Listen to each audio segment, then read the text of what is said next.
Nerdrotic.com.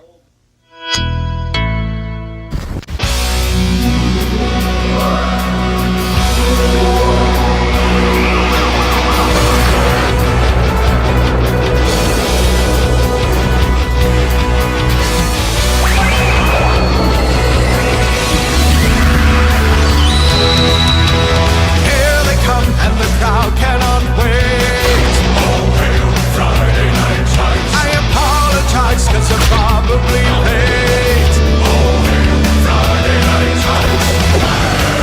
Radical lights and highly organized. It's Friday Night Tights, Friday Night Tights. Time has come, they are finally.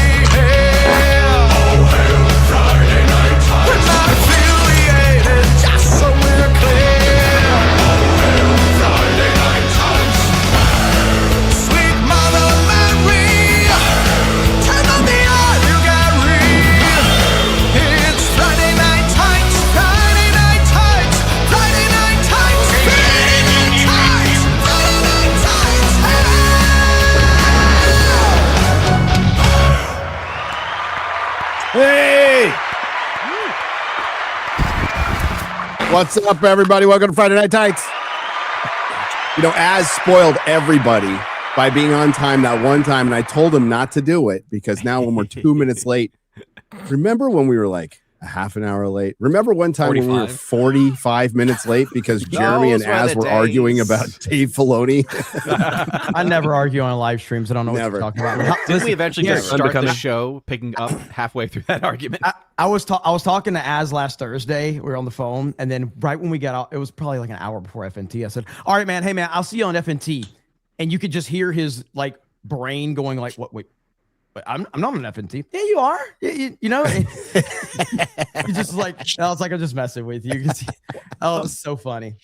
Oh, he had his whole day. He had his whole day planned out, and as soon as I said that, it threw him for a loop. Like, oh, you should have run with it.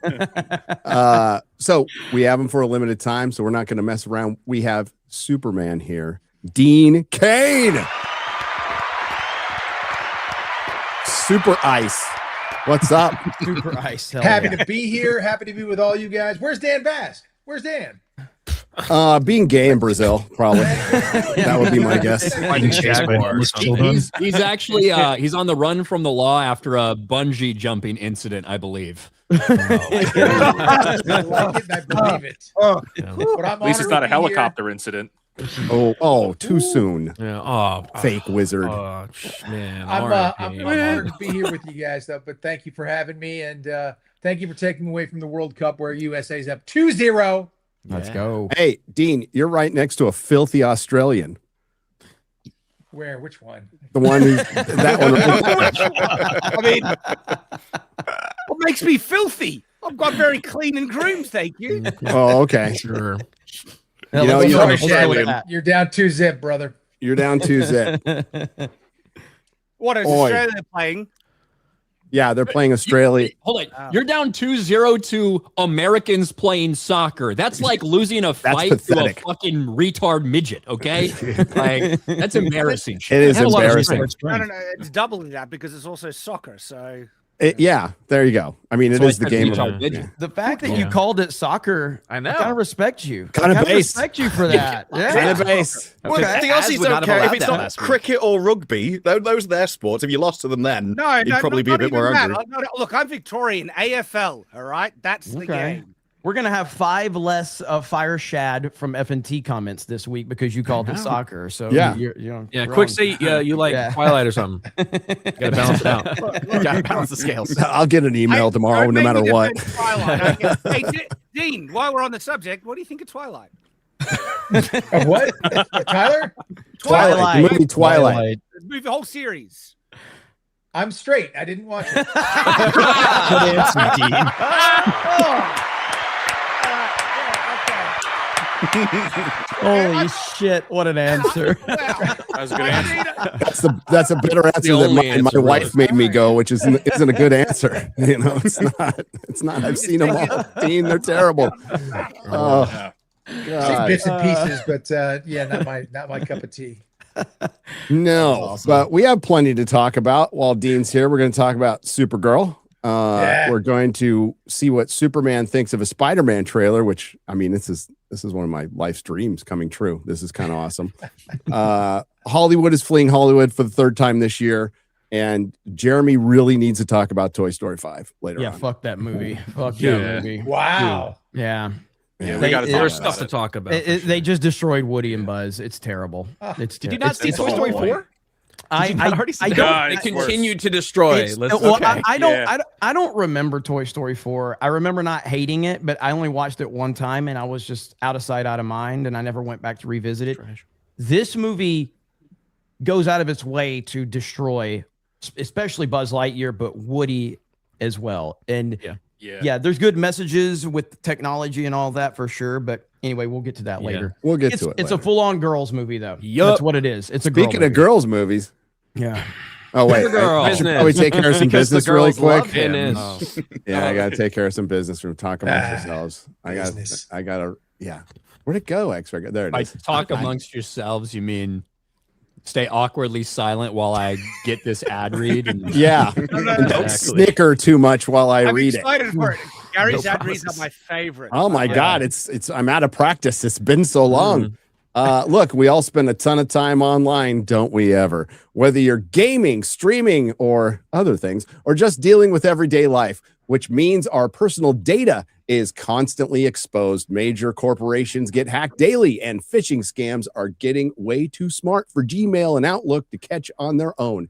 That's why you need OmniWatch. Instead of just waiting for a breach, OmniWatch uses AI auto-scan to catch sophisticated. Sophisticated. It's too sophisticated a word for me to pronounce. Emails, scams. They offer plans that cover everything from identity theft protection, a premium VPN, and even home title monitoring, so no one can touch your house equity. Don't touch my house equity. There are more than 10,000 identity fraud reports every single day. If you get hit, OmniWatch backs you with industry-leading plans with up to $4 million in identity theft insurance and experts available 24/7. Who will literally do recovery paperwork for you. Literally. Investing in this kind of compensation. Hold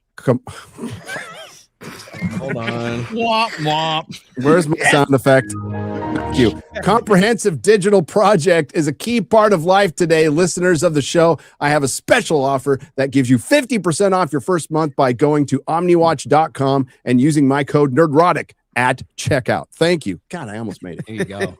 Now look, That's important stuff. That's good stuff. For the people who are, if this is your first time watching FNT and you think that Gary struggling to read basic words is like to honor Juneteenth, no, that's just, he can't read. No, he's just that black. Oh, damn. Hey, I've been to prison. Listen, now I'm that blacker than all y'all. Yeah. Okay. now that we've proven that the most successful of us here as far as YouTube goes, because Dean Cain obviously is more successful than Gary, but the most successful person here in YouTube is Gary. Can't read. Now we're going to go and criticize Hollywood for every decision they make. Sure. So let's do that. Hey, now. I might not be able to read, Damn right.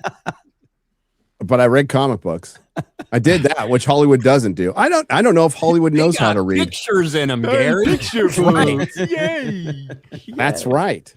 I mean, it took me a couple tries to get through each time, but that's why I got really into them. Supergirl is already a disaster, and it would have been a disaster if Millie Alcock, I'll be nice, hadn't said a word. If she hadn't said a word, this movie would still be bombing. But she has said a word or two. And it keeps getting worse. It keeps getting worse. And I liked her casting. I liked her in House of the Dragon, but she is getting very Zegler-esque at this point. Maybe not as annoying, but certainly as stupid. Yeah, it's dumb. It's not Rachel Zegler levels of retardation. Well, I think one thing too is I didn't watch House of the Dragon, but she's known for that, and that's a successful show, and she's the lead in that show. So at least she's established. Rachel Zegler came out of nowhere. and Steven Spielberg gave us. I know, but she wasn't really on the radar. You know what I mean? Yeah. Like, she was doing cover songs on YouTube, and Steven Spielberg plucked her out of irrelevancy and gave her all to us. I do think when it comes to what I've seen, so some of the stuff we've seen in interviews, so it's tough to tell the tone. The stuff we've seen on video, for the most, look, Rachel Zegler, when she was saying all these things that helped tank the movie, there was like an air of fucking nastiness and bitterness and enjoyment that they were like erasing some things. Whereas this one seems to come off honestly like a fucking dumb young blonde. Yeah, who's trying to say the right thing. Who is probably drunk. Please tell, she seems drunk. She's messy as fuck in this video. I think she's a little bit. A lot of the clips that she's in, she looks drunk. And she's saying what she thinks the media wants to hear because she's getting baited into this, and that's being nice. That's being nice. I think we might be letting her off the hook a little bit, but we'll see. I think you are, because this isn't sort of where she's asked a baited question and she runs it. There is glee in the way she says it, and she expands way more on it than the question actually requires if she just wants to answer it for both the ones. Yeah, I think she's saying things she believes. Yeah. Years, many fans have embraced Supergirl as a queer icon. What do you think is about Kara that inspires that kind of connection? I think I played a few I hate those little mics. that might have a potential queer through line. I have many queer friends, so honestly, I'm kind of honored. I'm honored that that's happening, but I think because she doesn't live inside the binary of what we think a woman should be, that is what makes her so special and so exciting and so new. Tell him, girl. I thought she was baited. And I kind of thought that as well. I was like, she'd do what she'd want to do in that regard anyway. But yeah, thank you. Okay. She said, I have a lot of gay friends. Yeah, so I was like, oh, she kind of based a little bit there. I have black friends. Okay. Can we start with Supergirl's a queer icon? That has never been a thing. I was going to say, when did that happen? Absolutely never. I can make an Batwoman, argument for some DC characters being queer icons. Nightwing, I could certainly make that argument. Hey, wait, hold on. No, it's true. Well, no. He's not that gay. So Nightwing is a dude that gay dudes liked because they thought he was hot. Yeah, that's not Nightwing. Don't put that on Nightwing. That means queers think he's an icon, or his buddies. I think that's different. That's not fair. That is not fair for Nightwing. How dare you put that on Dick? Life isn't fair, guys. I was able to profile a gay guy walks in my store. I'm like, he's buying X-Men and Nightwing, and boom, every single time. Every single time. Were a lot of people in prison fans of Nightwing? Is that what you're trying to say? No. Nobody cared. Everybody in prison likes Batman. Batman's like the most... Yeah. Let me say one thing that I think is that me just zipping out there? No. We can hear you good. Yeah. Oh, there you go. Okay. When I started playing Superman back in 1993, on the cover of Spunk magazine in West Hollywood, the cover said, "Fags think Dean Cain is super." All right. Oh, they did. I mean, you're a icon. I was wearing spandex and my underwear were on the outside. I get it. I took it in. Okay. Take the compliment. But that doesn't make you. Garrett, I'm going to now ask Steph to make the most disturbing search. I need to find that. Steph, you put that on your internet history. Yeah, I don't want that on there. Thank you. No, thank you. I fear what comes up when she searches for Spunk. But there's more from the queer icon, Supergirl. And she's being baited in this, and it's Pride Month, and it's Juneteenth, and my it's God, not so much comes to you from Queerly Radio. Exactly, it's not so much just baited. Here's part of the fucking problem, right? When we have these, red carpet interviews or these press junkets or whatever. Half of the problem are the people that are there asking the questions. These people with 200 followers on Twitter and like 1.5K subs on YouTube that have James Gunn on for an interview and can't crack 12 views, right? It's these irrelevant, ridiculous activist people. And they get invited to these things, and all they care about is whatever their activism is, whether it's black girl nerds, whether it's queerly, whatever the fuck. And they're asking questions that are only relevant to their fucking viewpoint.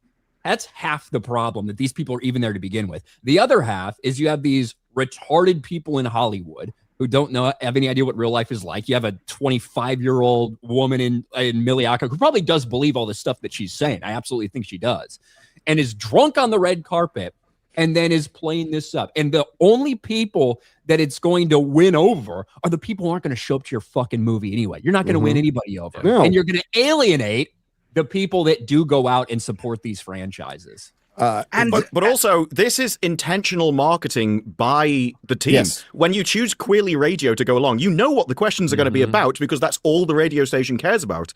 And so you do have to, it is the company to blame for everything. It's not like That's why I don't think you can really just put it down when you say the actors need PR training. It's like, well, they'll be getting PR training from the people that invited these people to the show in the first place. They might be getting PR training. The audience they want to give them a movie. It's the whole system. Like the whole system is corrupt, and this is the result Warner Brothers wanted. This is the result James Gunn wanted. This is the result Millie Alcock wanted, and this is the result the press wanted. It's the whole ecosystem.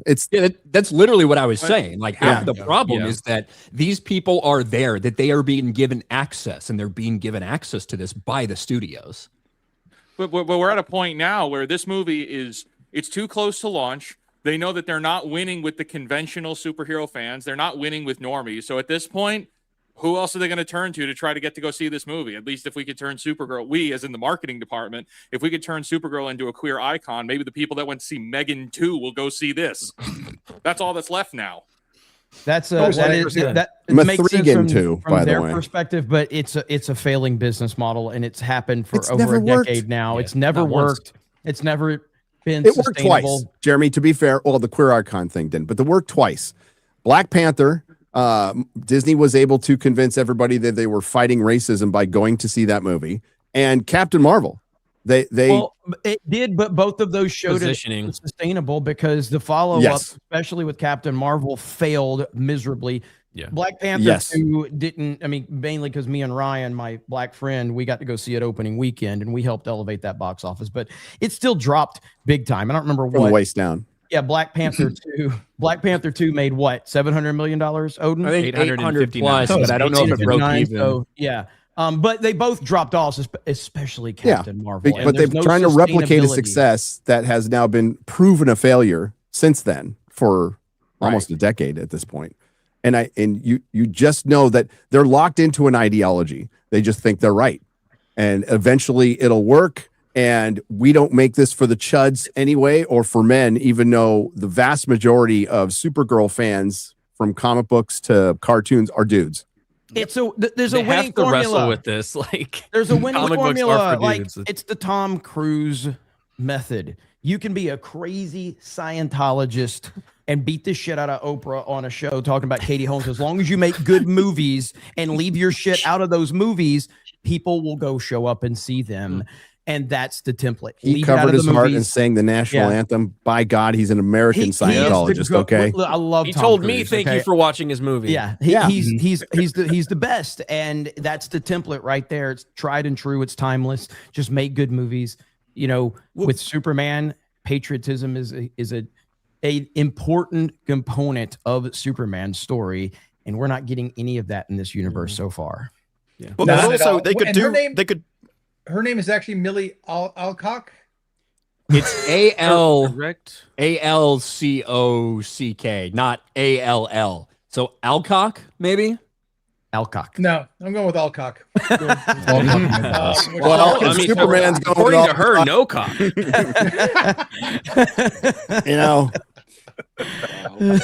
So we have some more wisdom from Millie Alcock. Discussion online about Kara's queerness in the comics. Was that something that you explored when you were preparing for the role? It wasn't, but in honor of Pride Month, as I'm getting all these questions, I don't know. I think that what makes this film so beautiful is that it's not centered around a man. It's not centered around love at all, if anything. Yeah. But I agree there. We'll see. I don't really know, but I don't know. I don't know. She'd probably go both ways.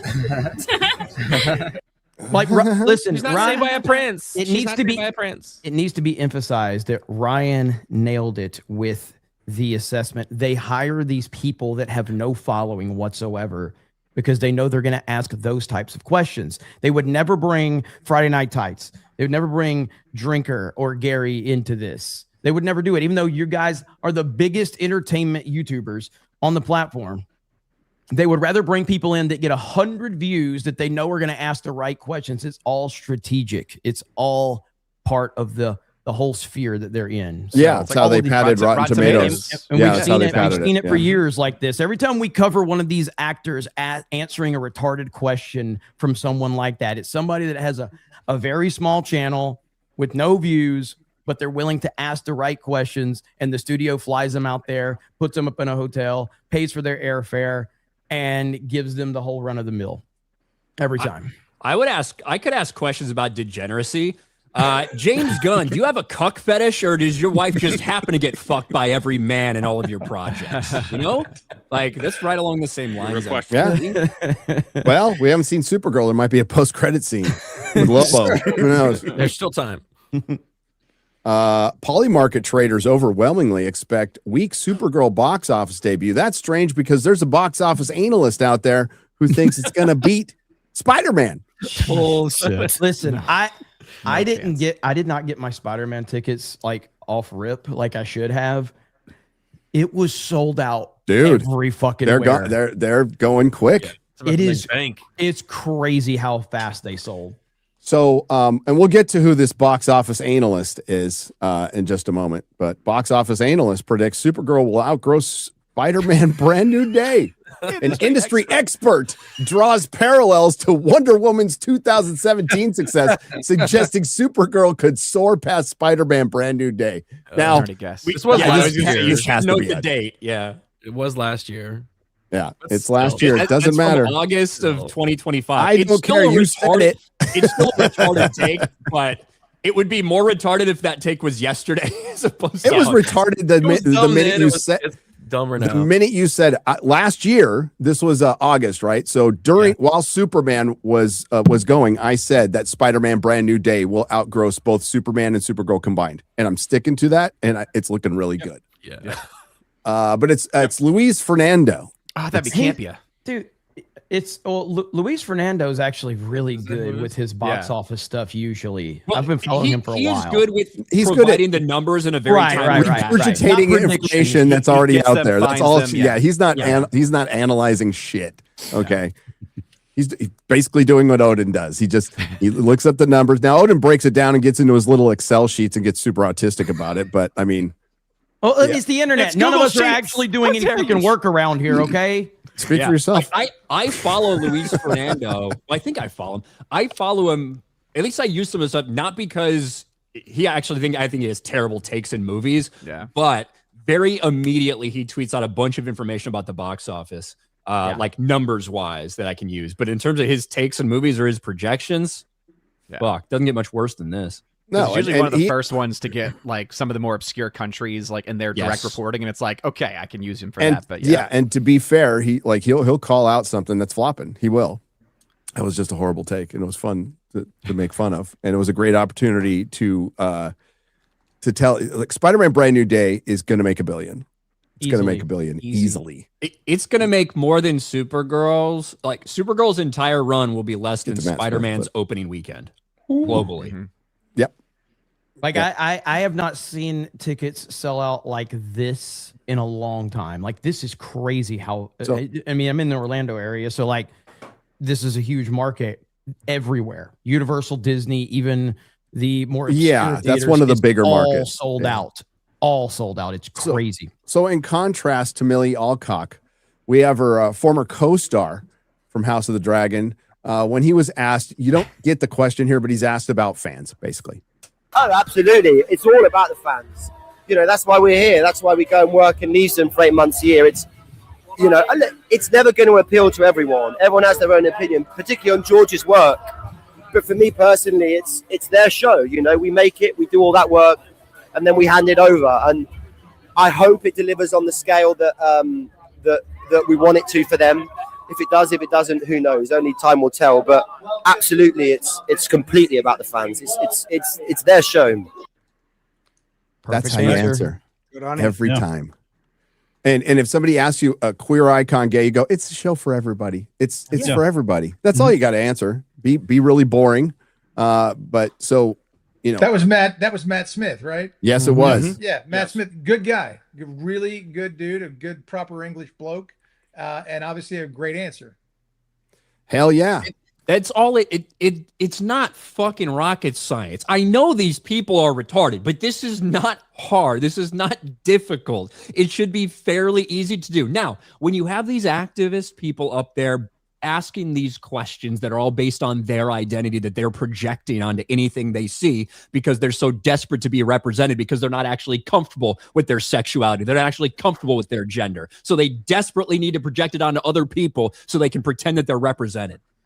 When you have those people asking those questions, can it be maybe a little bit tough in the moment to try not to piss anybody off? I suppose. But this is your job. Your only job is to get the most amount of people possible to go see this movie. Not to appease 1% of the population, not to tell 1% of the population that thank God we make this just for you. No, it's to get the most amount of people you can to watch this movie. Not half the country that votes a certain way, everybody. And all too often they're horrifically bad at that because they don't care. They've already got paid.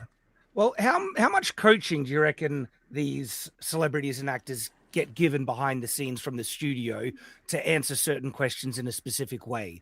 Because the lead up to Rings of Power, it really looked like a lot of the cast members got heavy coaching to answer, especially the actress that played Deezer. Her answers were so politically laden, but repetitious. She repeated the same talking line again and again and again. And I'm seeing this from Millie Alcock, where she's like, yeah, you know, Supergirl, she doesn't fall into a binary and it's not about men and stuff like that. And it seems to be very similar in tone in her answers that she's giving. And so I'm starting to get, you know, the inkling that the studio is also coaching her to push. I think there's definitely some of that. Question for Dean. That's a Dean, I think you've acted a couple of times in your life. Have you? And you probably had an agent. Like, how much coaching goes on? It doesn't come from the agents. It comes from, you know, agents will give some advice and so on and so forth, but it comes from the studio. It comes from the producers. It comes from it directly, and you get plenty of advice and you get plenty of coaching, and they want you to answer things in a specific way. You could disagree, but once you start pushing against the system, you end up leaving California and moving to Nevada. That's me. But that's the point, is that they will give you coaching. She's had coaching. She knows about all these questions. They discussed it ad nauseum. None of this is coming off as a surprise. Clearly Matt Smith chose a different tack, and I like that, and I appreciate that. The same thing I would have said when they said that, you know, fags think Dean Cain is super. I said, great. Watch the show. More people watching the show. Yeah. Do you think is it also like the PR? Hey, you know, so many queer people are looking at you as a team. So many queer people are looking at you as an icon, and you know what do you have to say? Is like, listen, we want everybody watching this, and that's the awesome thing about Supergirl, is that so many people from a variety of walks of life can find something to be inspired about. So we really hope just everybody comes out and watches the movie and enjoys what we put out there. It's not that difficult. Yeah, right? That shouldn't piss anybody off. No, it's common sense too, but they do. People do want to put their bent on it, and I do. And she wouldn't be saying that stuff any more than the name that shall not be mentioned, Rachel Ziegler, did her thing. You know, denigrating the actual source material, et cetera, and going that didn't come out. That wasn't. I don't buy that as being organic at all. I think it was talked about and discussed with the PR teams, with the producers, with the studios. Same thing I think here, and I think it's a mistake. No, yeah. It is talk every about time. the Supergirl cup for a second? Yeah. That doesn't look like it looks like something else. I mean, I've been around, you know. Gary, you were in prison. You tell me what it looks like. Shit. Wow. Sorry. Wow. Don't apologize. That was great. Don't apologize. Superman drops the all cock. Ryan has the best description. It looks like some dude's dick mid-transition, or girls or whatever. Yeah, looks like some roast beef going on there. I don't know. Gosh. Is this 100% confirmed to be real? Yes. Yes. There's it is real. video with people that have them. It is real, Jeremy. It's detachable. It's only in limited Mexican markets. What, are you telling me you can peel the skin off of it? Yes, you can pull the bottom part of the coat off. Somebody, You can video of some, yeah, there it is. Right here. There's the guy right here. Oh no. Oh yeah. Told you it's real. There it is. You see him spreading that out there? Chris Gore's gonna transition cup. This is gonna get us age restricted. My gosh. Chris Gore, eat your heart out. Good Lord. Jeez. At least the Spider-Man popcorn bucket looks awesome. Yeah. Those, Wait, you mean the one that looks like jizz? No, not the one with one. the building. Yeah, that one looks awesome. Oh, Building in the head. yeah. So the first reactions are in for Supergirl from the influencers, and shockingly enough, they're best movie ever. the best movie ever. They also seem to have had PR training. I haven't even seen that one. What the fuck? That's what Jeremy. This is the popcorn Jeremy was combo. talking about. Seems right up your alley. You could suck on that and get Coke out of it and eat popcorn. Yeah, I'll pass on that one. You know, it's funny. That's kind of a callback to the Spider-Man movie parody with Jack Black at the MTV Movie Awards, where his web comes out of his, his dick. Yeah. Wait, were you like hesitating to say the word dick on this? And I caught myself. I'm like, why was I hesitating? Like, I'm in the presence of Superman. I can't say something like that. Just dropped an F-bomb. So I'm just shocked. I'm so shocked at looking at that cup and thinking that, because I know these marketing folks and I've met with them and done things and seen stuff and seen their ideas. There's just not. Well, I don't need to see that one anymore. I saw that last night. Yeah, that was. But it's the other one. sorry, Garrett. I had to saw that last night. But it's the other one. Done things with like, how did they make that decision that this is the way we'll put the cup out? I mean, we're gonna do this. It's gonna be perfect. They got paid a lot of money to make that decision, and that's absolutely mind-boggling. I'm stunned. Mm-hmm. I mean, there's a trend with these popcorn buckets. They're all vaguely sexual in a weird way. Yeah, they are. There's the original Dune bucket. It's like a I don't have any idea what you're talking about. The Wolverine one was like a big open mouth. The one that got Everyone's got them within easy reach of their desks. I know. I never got it. He-Man one. Nice. Yeah. I just fisted my Doom popcorn bucket. I saw a Rubbery. fucking I saw a It's Pride massive Month. They allow it pile of now. those when I was It is. walking through the mall the other day. This is like at AMC in my mall. Massive thing out in front. They're not even for people that are at the movies. Out in front of the AMC. Massive pile of He-Man and Mando and Grogu shit that they're desperately trying to unload. Mm-hmm. Yep, kind of like the movies. So early reactions are in, and we're getting Furiosa vibes, not Mad Max vibes. Furiosa vibes. Well, Fury Road sucked too. So, Both of them did not make money. Feminist garbage. They Mad Max was badass. Loved the hell out of that. I didn't watch the others. The OGs. The OGs are great. There's three of them only. So Supergirl first reactions. Millie Alcock shines as James Gunn's DC Universe embraces Mad Max vibes, but not Superman or Supergirl or DC vibes. Yeah, it should be Comics Superman vibes. Superman. But it is weird how earlier James Gunn said it was a lot like Guardians of the Galaxy, and now it almost seems like everyone's banned from saying the term. They have to come up with some other analogy. Yep.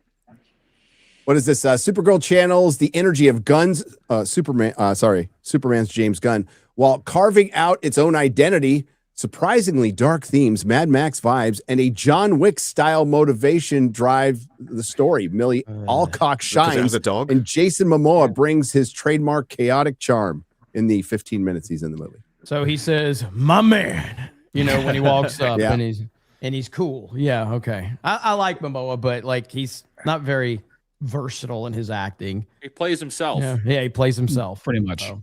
He's a good dude. I like him too. But it's weird though. In that review right there, they talked about Mad Max, which we all loved, of course, and then they talk about John Wick, which I absolutely loved. Both of those, and then this is a movie that I don't think I'm gonna love. No, because it's not going to be either of those things. And then they mentioned True Grit because the story it's based on by Tom King, former CIA recruiter, and famous Oedipus complex dude, wrote the story, and it's basically True Grit in space, but feminism. Oh, well, also a lot of what they're like marketing a different movie than the movie we know it is. Both of those movies are male movies. Then you've got Lobo, who's in most of the marketing and is barely in the movie. He said he only filmed for a few days. They're advertising Millie Alcock in the suit that she barely wears. And so it's like they know what you want as a movie and just decided not to make it. So weird. But that's why they lifted this embargo early for all of the people who were paid with access to be there. Right. The reason they lifted the embargo early is not because they're confident in the movie. The reason they lifted the embargo early is because they are desperately trying to create some type of positivity to generate more pre-sales, because they are very worried that this thing is going to fail. It could be number 2 at the box office on the weekend it comes out. That's a possibility. Yeah, I mean, I think like with the momentum of Toy Story, even though like even if I think the word of mouth still going to be very positive for the movie, even though I hated it. I think there's a good chance Toy Story is number 1 when this comes out. Yeah, I think because it's also going up against Jackass too. Yeah, don't forget Jackass. But that's going to take the male. I mean, that's all the males are going to go to that. And then all the kids and families are going to go to Toy Story, and nobody's going to go to this movie. And that's why I really like Criticlist, because the audience there is, I think, a very like normal, like normie size audience. And right now that one's getting a decent rating, Toy Story. So I think it's going to actually hold pretty well. It's going to hold like a typical, I think, Disney Pixar film. I wouldn't call it decent. It's like down to like 50-something% now. So that's still the decent category though. Well, I don't care what Blaine says. 50% average is not. I was going to say it's like actually that's what the labeled people are as saying, decent. bro. It's categorized as decent. An average of 50 is not good. It just isn't. Now, I like to think I have a sense of humor, and I like to laugh about things and so on and so forth. But then I saw this picture of the young lady playing Supergirl, and then somebody posted a thing from like Land of the Lost. Oh, something Chaka. like that. Oh, Chaka. Yeah, Chaka. And I said, dang it, I laughed. Yes, because it was funny. Because there is a little similarity there, and I laughed. The resemblance, And let me tell you what, there is a bot army out there for Supergirl on X and other things that went. Yep, there it is. There it is. Maybe that's why they're saying there's a Mad Max connection, because there's that kid from Mad Max. It looks almost exactly the same. A whole bunch. That's what it is. I laughed at that. I got just attacked by the bot army, which was hysterical. But when I first started playing Superman, I'm a quarter Japanese. Thank you, quarter Black Garrett. I'm a quarter Japanese, and my given name is Tanaka. And when I started playing Superman, people were saying we wanted Superman, not Sushi Man. That was my reaction. I laughed my ass off. That's pretty funny. That's funny. That's all you can do is if laugh. you can't see the similarity there, then maybe you don't have a sense of humor. Throwing it out there. Well, they don't. Also, Dean, the bots don't have a sense of humor, or even worse, the people who actually are fans of because there is enough of them on X to make it look like that there's a big fandom. We saw that with the Marvels. We've seen that with the Acolyte to this day. So I think it's a bit of both. And they weaponize it, but neither have a sense of humor. I think the bots actually have a better sense of humor than the people who genuinely want to root for this version of Supergirl. Well, also the Millie Alcock will get so much credit if she retweeted that and just said, I was having a bad hair day, okay? Yeah. That would have been great. Karen Gillan did that. She was getting trolled. Yes. When Karen Gillan was getting trolled for her Guardians of the Galaxy Volume 3 like mannish looks, she just rolled with it and had fun with it. And that's how you do it. Do we have Dean Cain's best tweet ever pulled up where you were talking about some trans people and you said you're right, I you're pretended. girls. And they said, and you were never Superman. And you were like, correct. I pretended. It's like, holy shit. That's one of the best tweets of all time. One of the best responses. You never know when you're going to throw one of those out there and it might do something. I never expected this one to get any attention, but it got a lot. But that was true. Those girls were saying, what up, girls? Here's the thing, and blah, blah, blah. Deleted. What do you think? Deleted. There it is. Coward. So I'm sure there's screenshots of it, but somebody, I believe exactly what you responded to was they said, and you were never Superman. And then your response was correct. I pretended. And it's like, destroyed. But I think that's the more correct way to fight it in that sense. Have a sense of humor. If Millie Alcock, whoever said that, Alcock, whatever, if she had said, I was having a bad hair day, It takes everybody the wind would out of love all of it. Everybody, like self-awareness is the most powerful tool on the internet. Just be self-aware. Don't take yourself too seriously. Laugh at yourself and roll with it. And yes, what you just said, if she just said, yeah, I'm having a bad hair day, everybody went, holy shit, she's a real one. She's down to earth. It's cool. It was mostly just the media wrote a million articles about Dean attacking Millie Alcott. Like that's where all of it came from. It's very strange. Yeah. And I got to say, the same thing happens for a lot of these female superhero, female hero type of movies when they're so desperate to make these women masculine, to make them stoic and all of this stuff. Right, that you end up with some like rather unflattering pictures and images and stills, as opposed to say what you see from Millie Alcock on the red carpet. Now, if you turn off the sound and you don't hear her drunk ass rambling about gay pride, right? Like, I don't think Dean would take an image of her on the red carpet when she's done and glammed all up and stuff like that and looking feminine. I don't think you probably take one of those pictures and laugh at that comparison because it wouldn't make sense. But that's I would turn it into the Spider-Man hand thing. Exactly. But that's what these studios do to these women because they don't want them to be feminine. They want them to be men. And it hasn't worked and it won't work. It ain't gonna ever work. It's even basic rules of photography. Do you remember the Captain Marvel when they just took all the posters and made her smile? And every poster was far better than it was originally. There are rules about how you take photography to make yourself look as good as possible. It's the same thing as sex sells. We've got all of these things which people have known for centuries, and suddenly they're like, no, in the last 10 years, we're going to do it an entirely different way for no reason whatsoever, and it just destroys it. It's all a social construct, so we can present whatever we want to men, and they'll take it. Yeah, they discovered they hated money. Not true. Not true at all. What do you got there, Garrett? Spider-Man. We don't want to go to that yet. I want to get to the box office projections real quick. I am dying to see that. I haven't seen anything on Spider-Man at all. So we will see that next, right after we get to these box office projections, which I mean are just getting low at this point. Odin's gone now. Odin's gone. Right when you need I think the last one I saw was 50 million.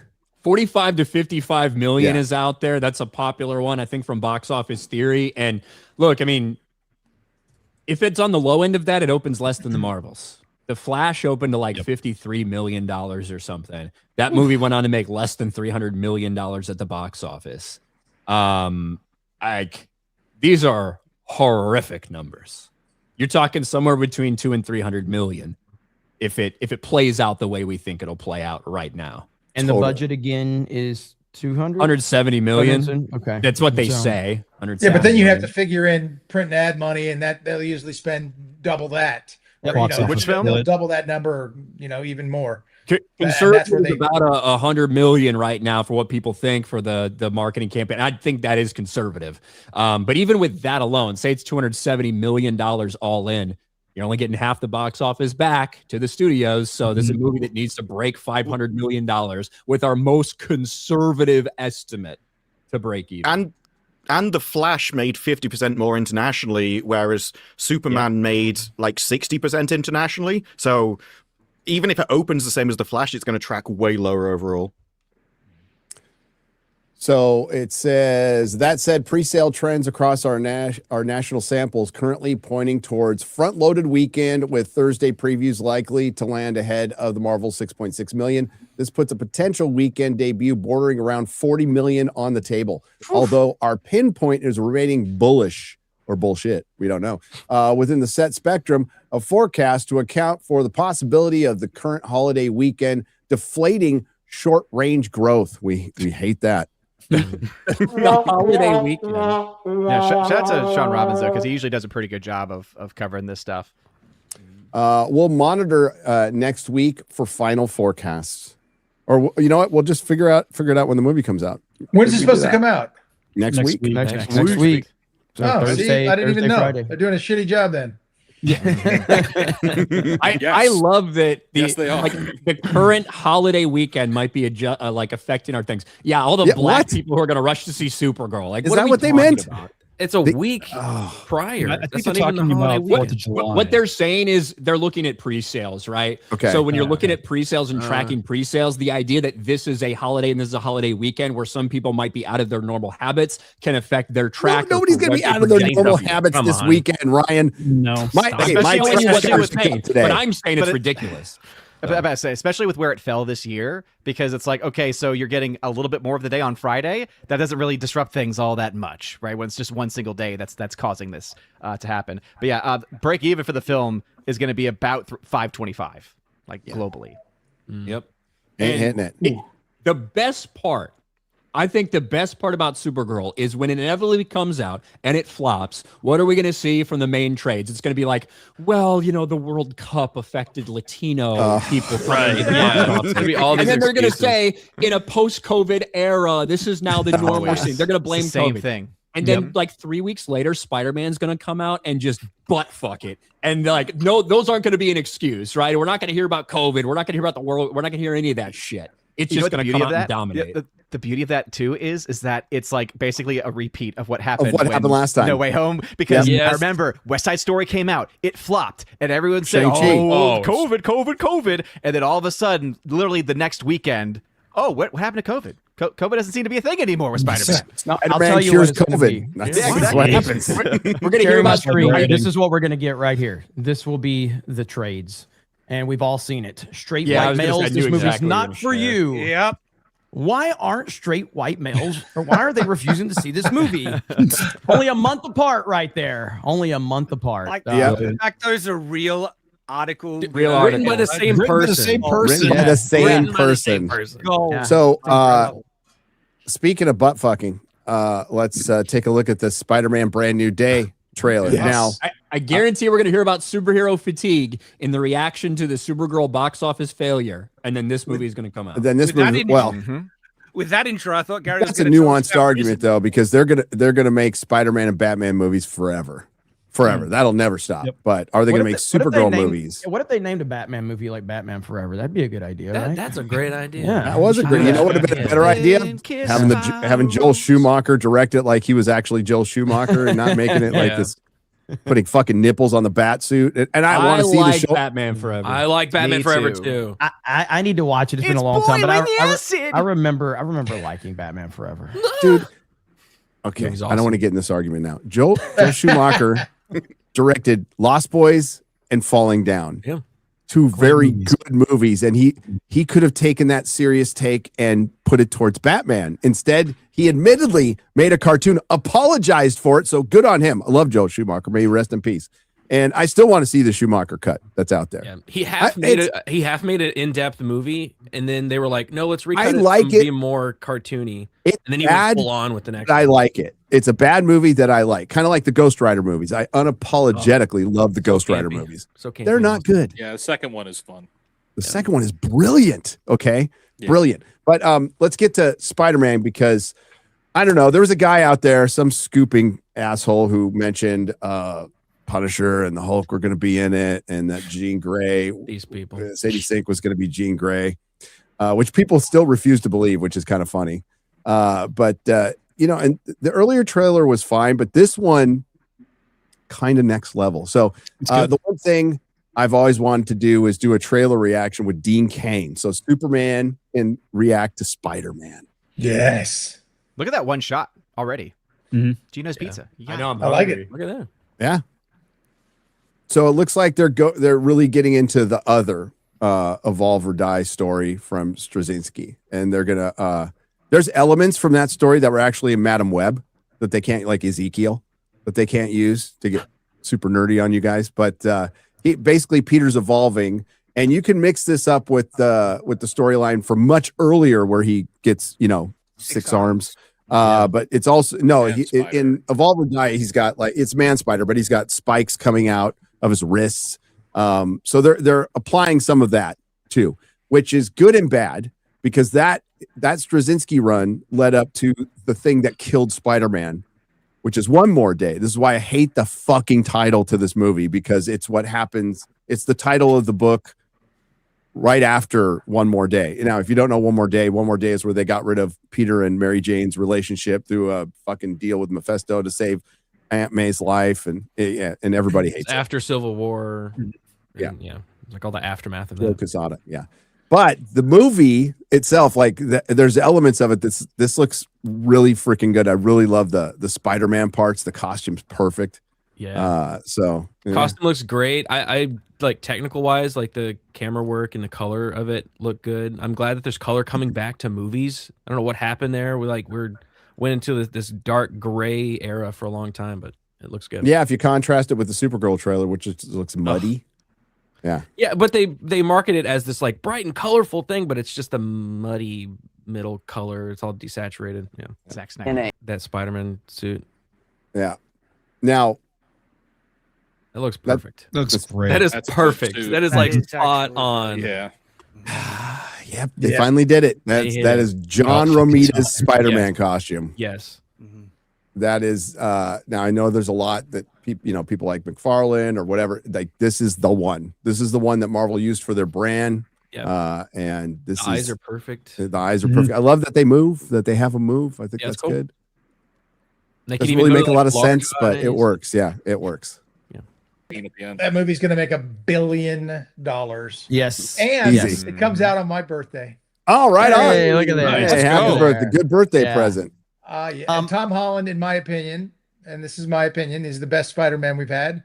I like Zendaya. I like seeing the Punisher in there. I like John. He's a good dude. All right, Kick He's a Dean. badass. And what was that? Obi's Kick Dean.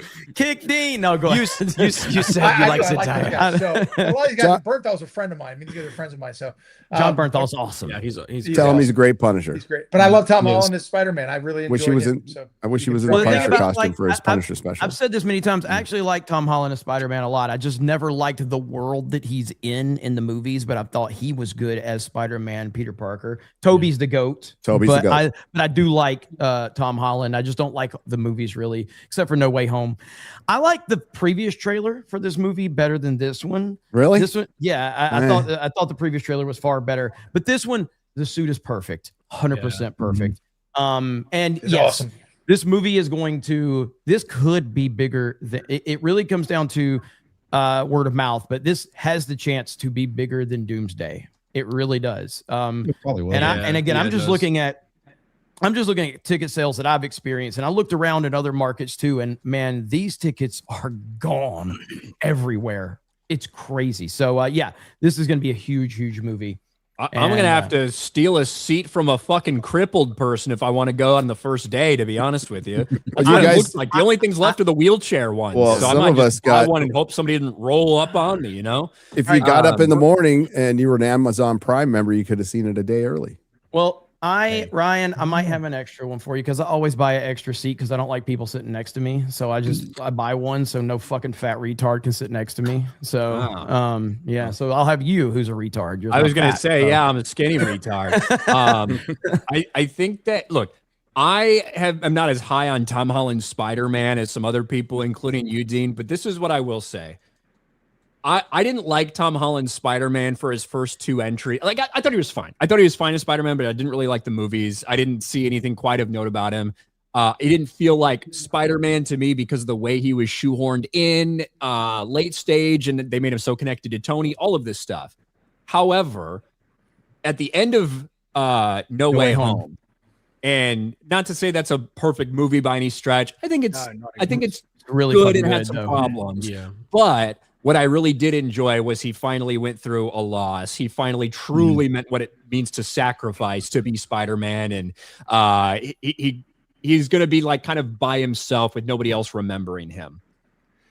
At the end of No Way Home, for the first time for me, I was like, you know what? I'm interested in the next MCU Spider-Man movie. And I never had been before. Yep. I think the trailer's pretty good. I'm not like super high on it or anything like that. I think the trailer looks really good. It's what this is the it obviously best. got people This excited. This is the first Marvel trailer I've actually been excited about. I'm super excited. I'm not breaking out my pom poms or anything.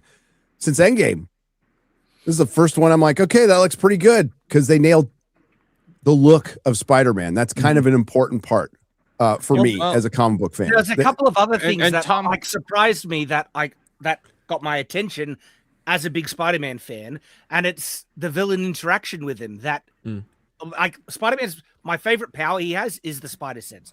That has always been my favorite Spider-Man power, and the fact that they're playing with that, and that's the reason why he's the only one who isn't getting. He can foil Jean Grey. I think that's really interesting. And that is like I'm like, okay, you got my attention now. Like that's kind of cool. Right. Now, it's a trailer, so who knows? Right. And I hope the movie measures up to what the trailer is. But I love the idea of him fighting one-off like Spidey villains. You know, like Scorpion. Yeah, I'm so glad Scorpion's in it. Like it's been so long. Yeah. So and we'll see how it turns out. But man, I was like, oh my god, I like this trailer. And I got my tickets, and I think it could make more than Doomsday. Doomsday's gonna have a great first weekend. It's a giant cameo fest. By the way, we'll get into it later. That leak footage was real. I haven't seen it, so the leaked footage was real. Wow. So, yeah, we can't show any of it because you know why? The reason I thought it was real is because Marvel was taking it down. Yeah, you wouldn't take it down if it wasn't You posted real. it so we could watch it. It was gone by the time I clicked it. Yeah. It also means that the X-Men photo that came out like a year ago that everybody was saying was AI was also real. Yep. The group photo, that was real too. Yep. I was gonna say the crazy thing about this film though is, do you think it's gonna actually get close to what the last film did? Because I was looking back to it, I'm like, I can't believe that film during COVID, 260 million domestic opening, 600 million global opening, back in 2021.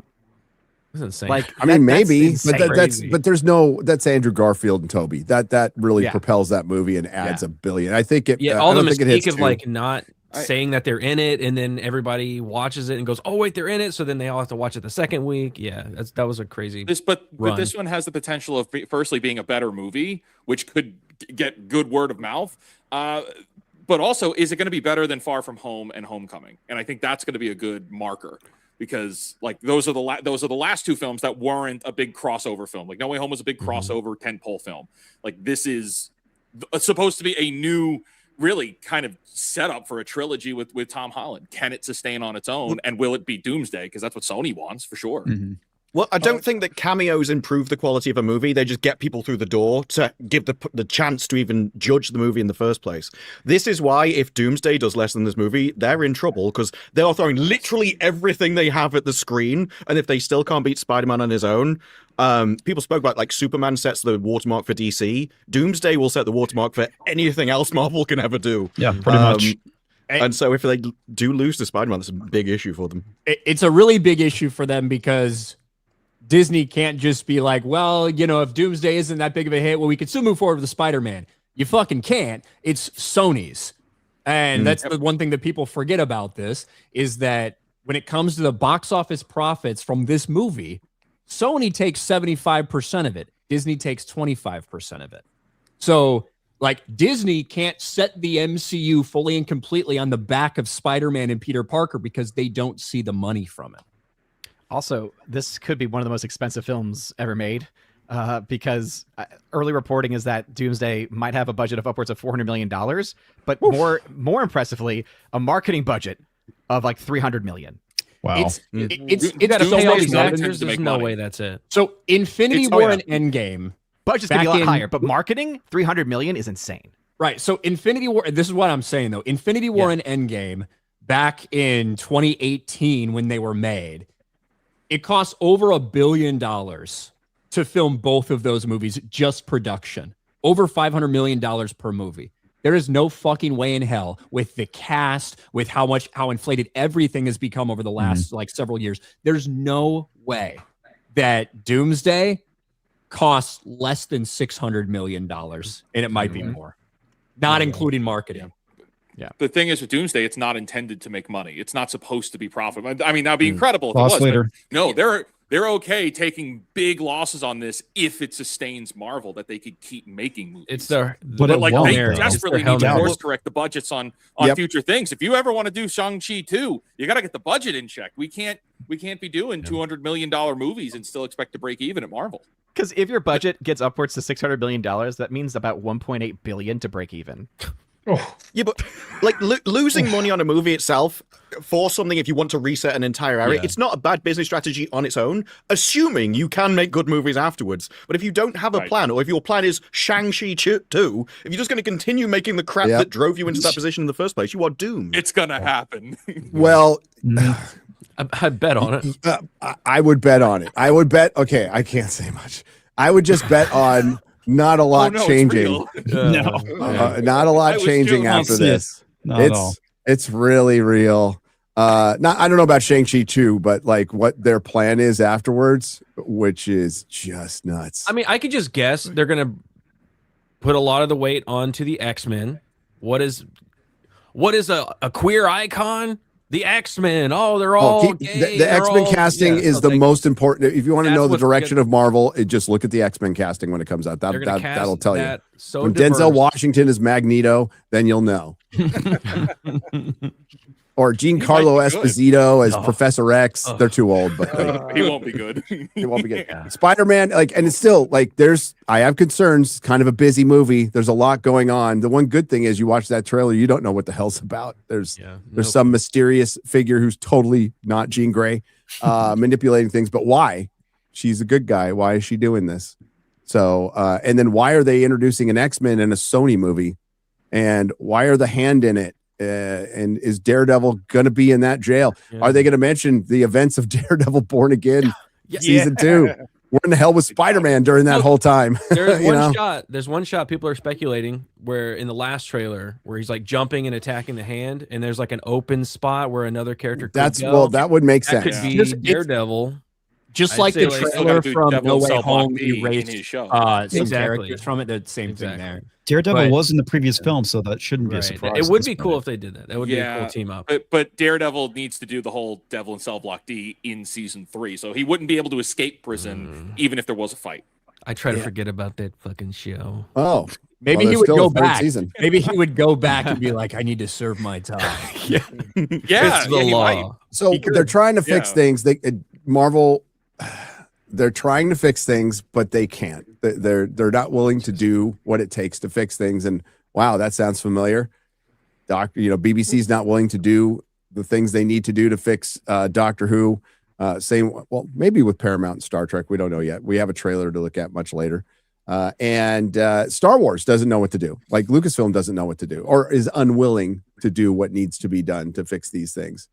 So we'll see what happens. But Spider-Man Brand New Day is going to make it's going to make more money than Superman and Supergirl combined. Yes. Well, I'll tell you this: after watching the trailer, I want to see the movie. Yep, there's the key. There you go. Yeah, that's what it's supposed to do. So it did its job. And Dean, I know you kind of have a hard out here in just a couple minutes. You've got speaking of comic books and all this stuff, you've got something going on, isn't that right?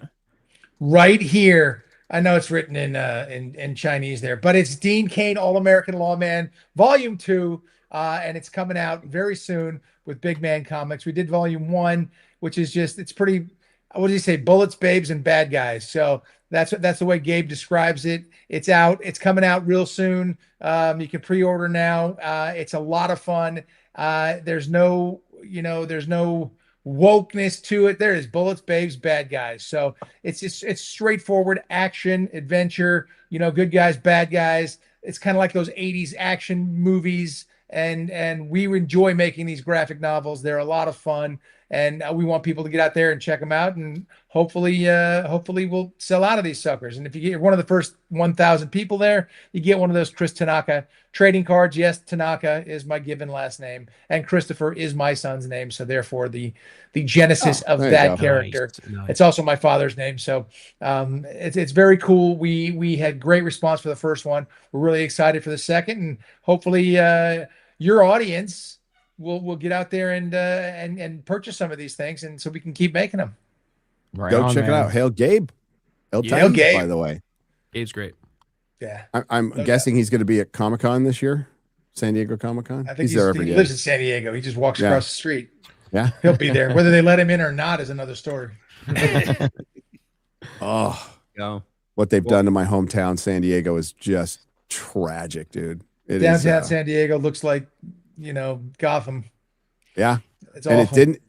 It used to be safe and clean. And I remember like before, it was bad before in the 80s and early 90s, and they cleaned it up, and it was brilliant. And they made the gas lamp district, Gorgeous. this tourist, and now it's just back to.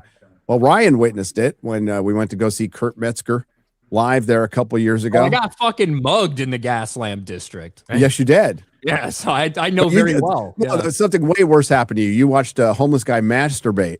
That's true. Well, hold on. I didn't see him finish. I just saw him start. It could have been worse. Well, if he didn't finish, it didn't There's happen, one way right? to interpret that. That's not what I meant. There was a popcorn bucket involved. I saw that popcorn bucket. Just tell yourself he was bucket. scratching. Just tell yourself he was Yeah. scratching. All right. Yeah. You're good to go. He was No harm, no scratching foul. with intent. Yeah, vigorously.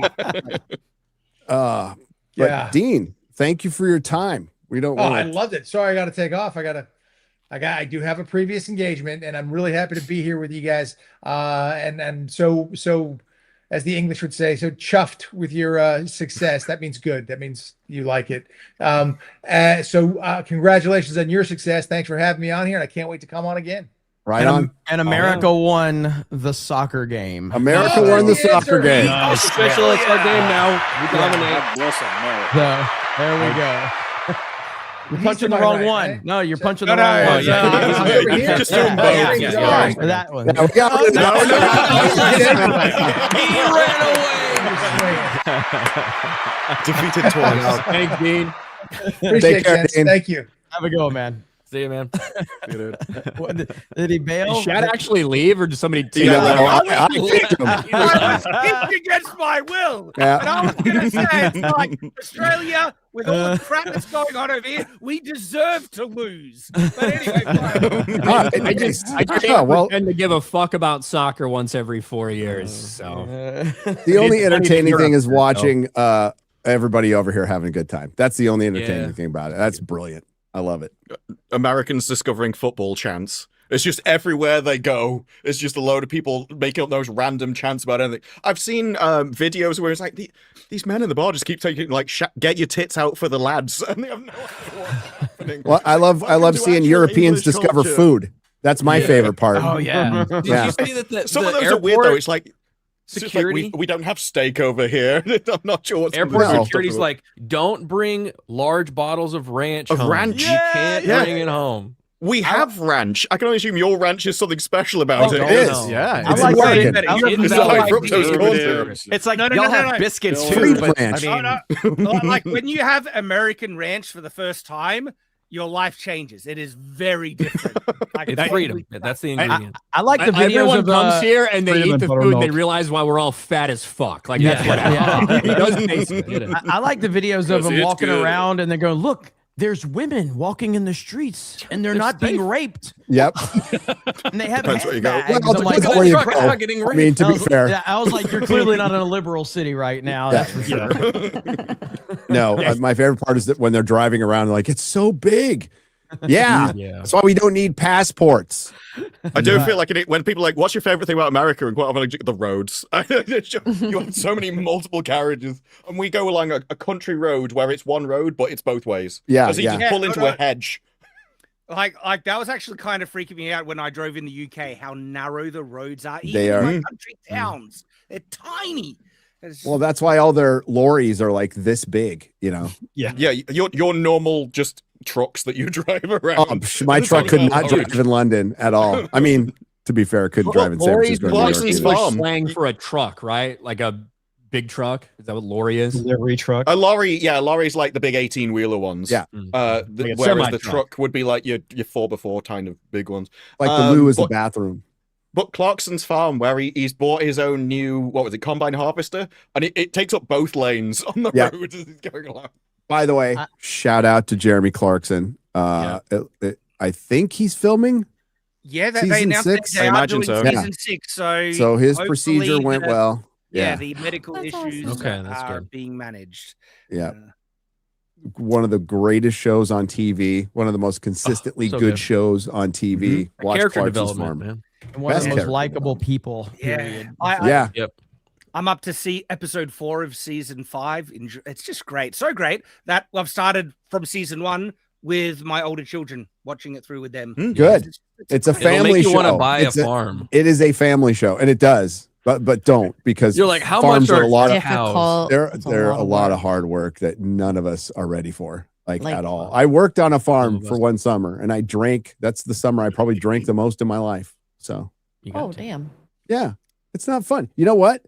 Like killing chickens isn't like my idea of a good time. Okay, it's a little fun. But I like that they include that in the show. depends- They show his reaction as they go off the slaughter, and every time he's like, "I don't like doing this." Yeah. I mean, Cunt. depends how you do it. That's city folk. Sorry, I just cut up a pig with swords the other day, and that was I know, but it was dead. But it was already dead. Yeah, it wasn't squealing. Yeah. Maybe next time. Hol- I'm That's starting at the real tail weird first. the way you said it. I'm gonna make the baby next time. Did you Someone tag sounds PETA sick. in your on X when you No, did that? What do you mean? They won't defend anything. They join in. Oh, I was worried the videos were gonna get demonetized, and they're not. They're fully monetized still up, and I'm like, great. It's educational. Yeah, Peter would be like, "Don't kill that pig. Let us do it." Yes. So this is a up year for Hollywood as far as releases, as far as box office numbers. That we've had some surprises out there, and there's certainly been some flops, but it's an up year. And like just from quality, I mean, okay, opinions may vary on this, but quality wise, I've seen a lot of good stuff this year. You know, I've seen a lot of good stuff. So it's an up year, and everybody's still leaving Hollywood. And this is where we have to make the distinction. Well, at least when I say Hollywood is dead, I mean the town of Hollywood, the place of Hollywood that exists within Los Angeles as the centralized, basically industry of all entertainment is done. It's cooked. It's completely done. Especially now when you have some energy and that things are turning around. The problem is, shouldn't have gone on strike at the worst time possible after shutting down for COVID, which, you know, Ryan, you brought that up. They'll bring up COVID again, but they'll never bring up the strikes. They'll never bring up the work stoppage, which was worse than COVID,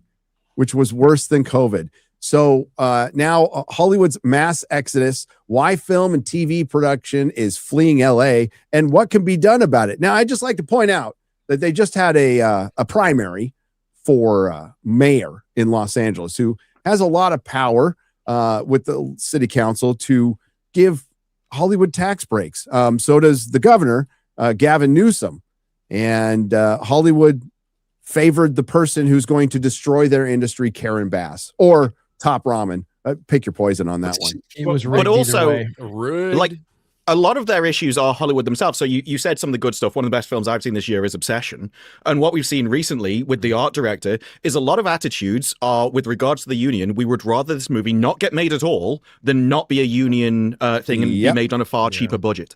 And so they have a really short-term idea of business where if the workers don't get paid immediately or don't negotiate longer-term contracts, they should just not be in work. And if you don't make everything conform to their incredibly expensive system, they don't want it. Hollywood needs to learn essentially to become a business again, rather than this incredibly sort of luxurious period they went through where they couldn't lose money no matter what they did. No. Yeah, and it's not just like you talked about the tax benefits, like the elected officials making things difficult because you like have tax benefits, but that's like a small part of it. The other part is, even if the tax benefits were the same place to place, it's so fucking difficult to get a movie made with the ridiculous regulations just around filming or beach access or all of this shit, including these unionized workers, if you make it in LA, if you make it in Hollywood. That's why people are going anywhere else, everywhere else, because from top to bottom, it is more difficult to get shit done there, period. Well, the basis of that article was a Baywatch remake. Yeah. They were talking about a fucking Baywatch remake. So that's like, this will save Stephen Hollywood. Amell, by the way. Starring Stephen Amell. And they're like, we want to film in LA. And they made it as difficult as possible to the point where they almost pulled the plug. And they had to say, like, do you want us to film this or not? And it was because what Ryan said, there's lots of bureaucracy you have to go through, multiple unions, and then the government itself and getting permits. We were talking to Jim Agnew on the Nooner a couple of months ago.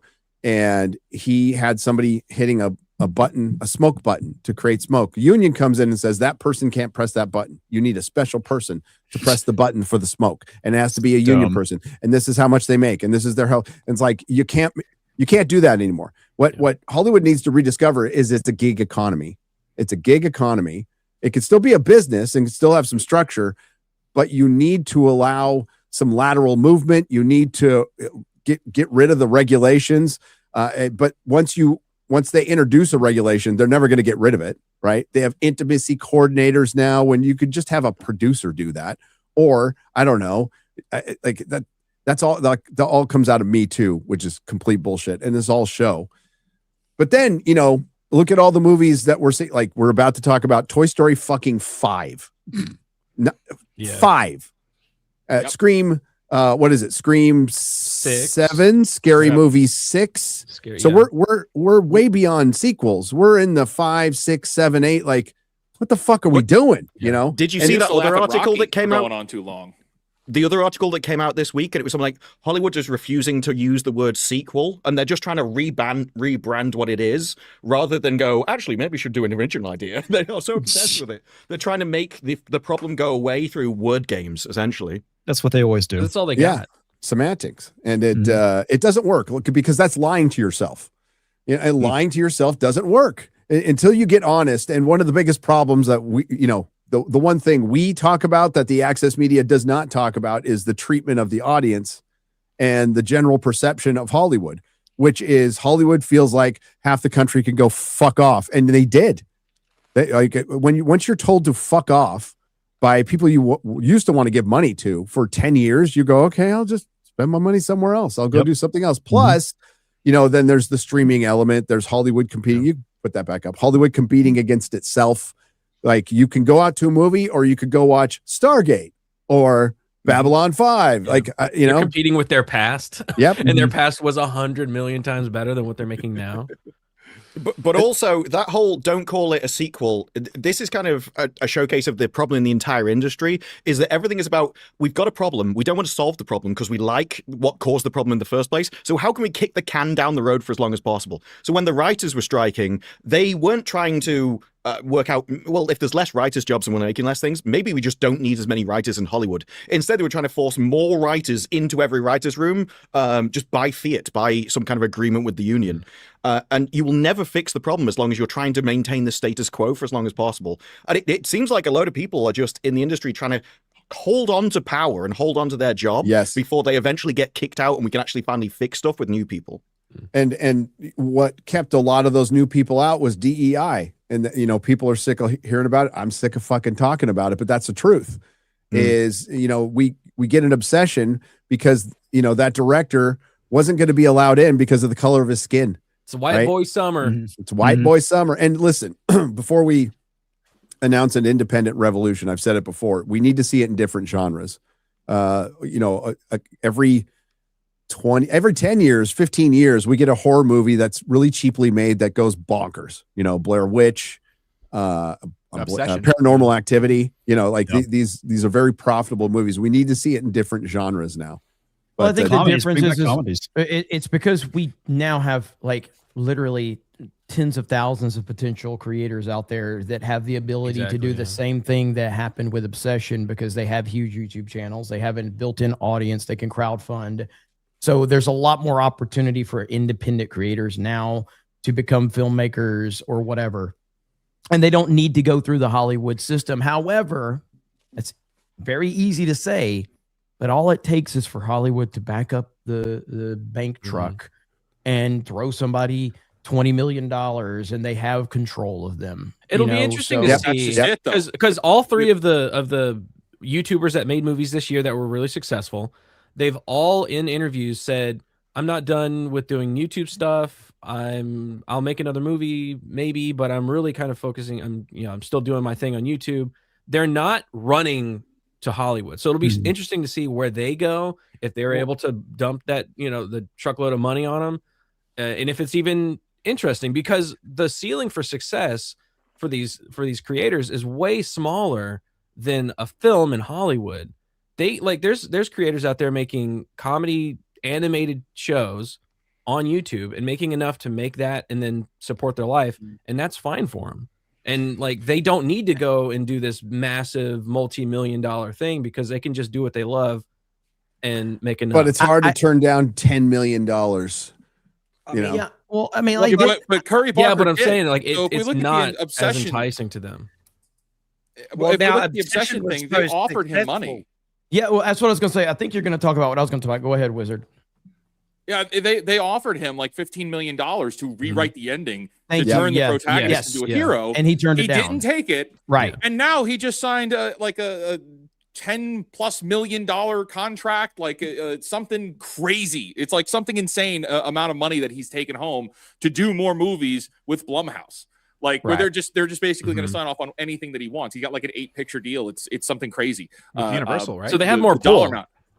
But they have the ability to walk away. That's the thing. Is like they go, oh well, you know, I'll just keep doing what I'm doing. You have to it stick supports by me. your guns with creative integrity, and most people can't do that. They will buckle when like the devil comes with the money. They usually shake the hand and they take the money. That's the problem. So you can have all these YouTubers with all these, like, you get all the crowdfunding you want, but if you succumb to the industry and you become the industry. So like, even right now, like in the interviews, you know, Curry Barker's like, oh, you know, I'm not really a YouTuber. He's trying to distance himself from what gave him the opportunity to be successful now. It's like, don't do that. Don't do that. You got to stick to who you are and don't lose it for Hollywood, because Hollywood will chew you up and spit you out. Yeah. But the But the thing opposite with Curry is Cain Barker, Pixels. Cain Pixels said the opposite. He's like, I love what I'm doing on YouTube. I'm not leaving that at all.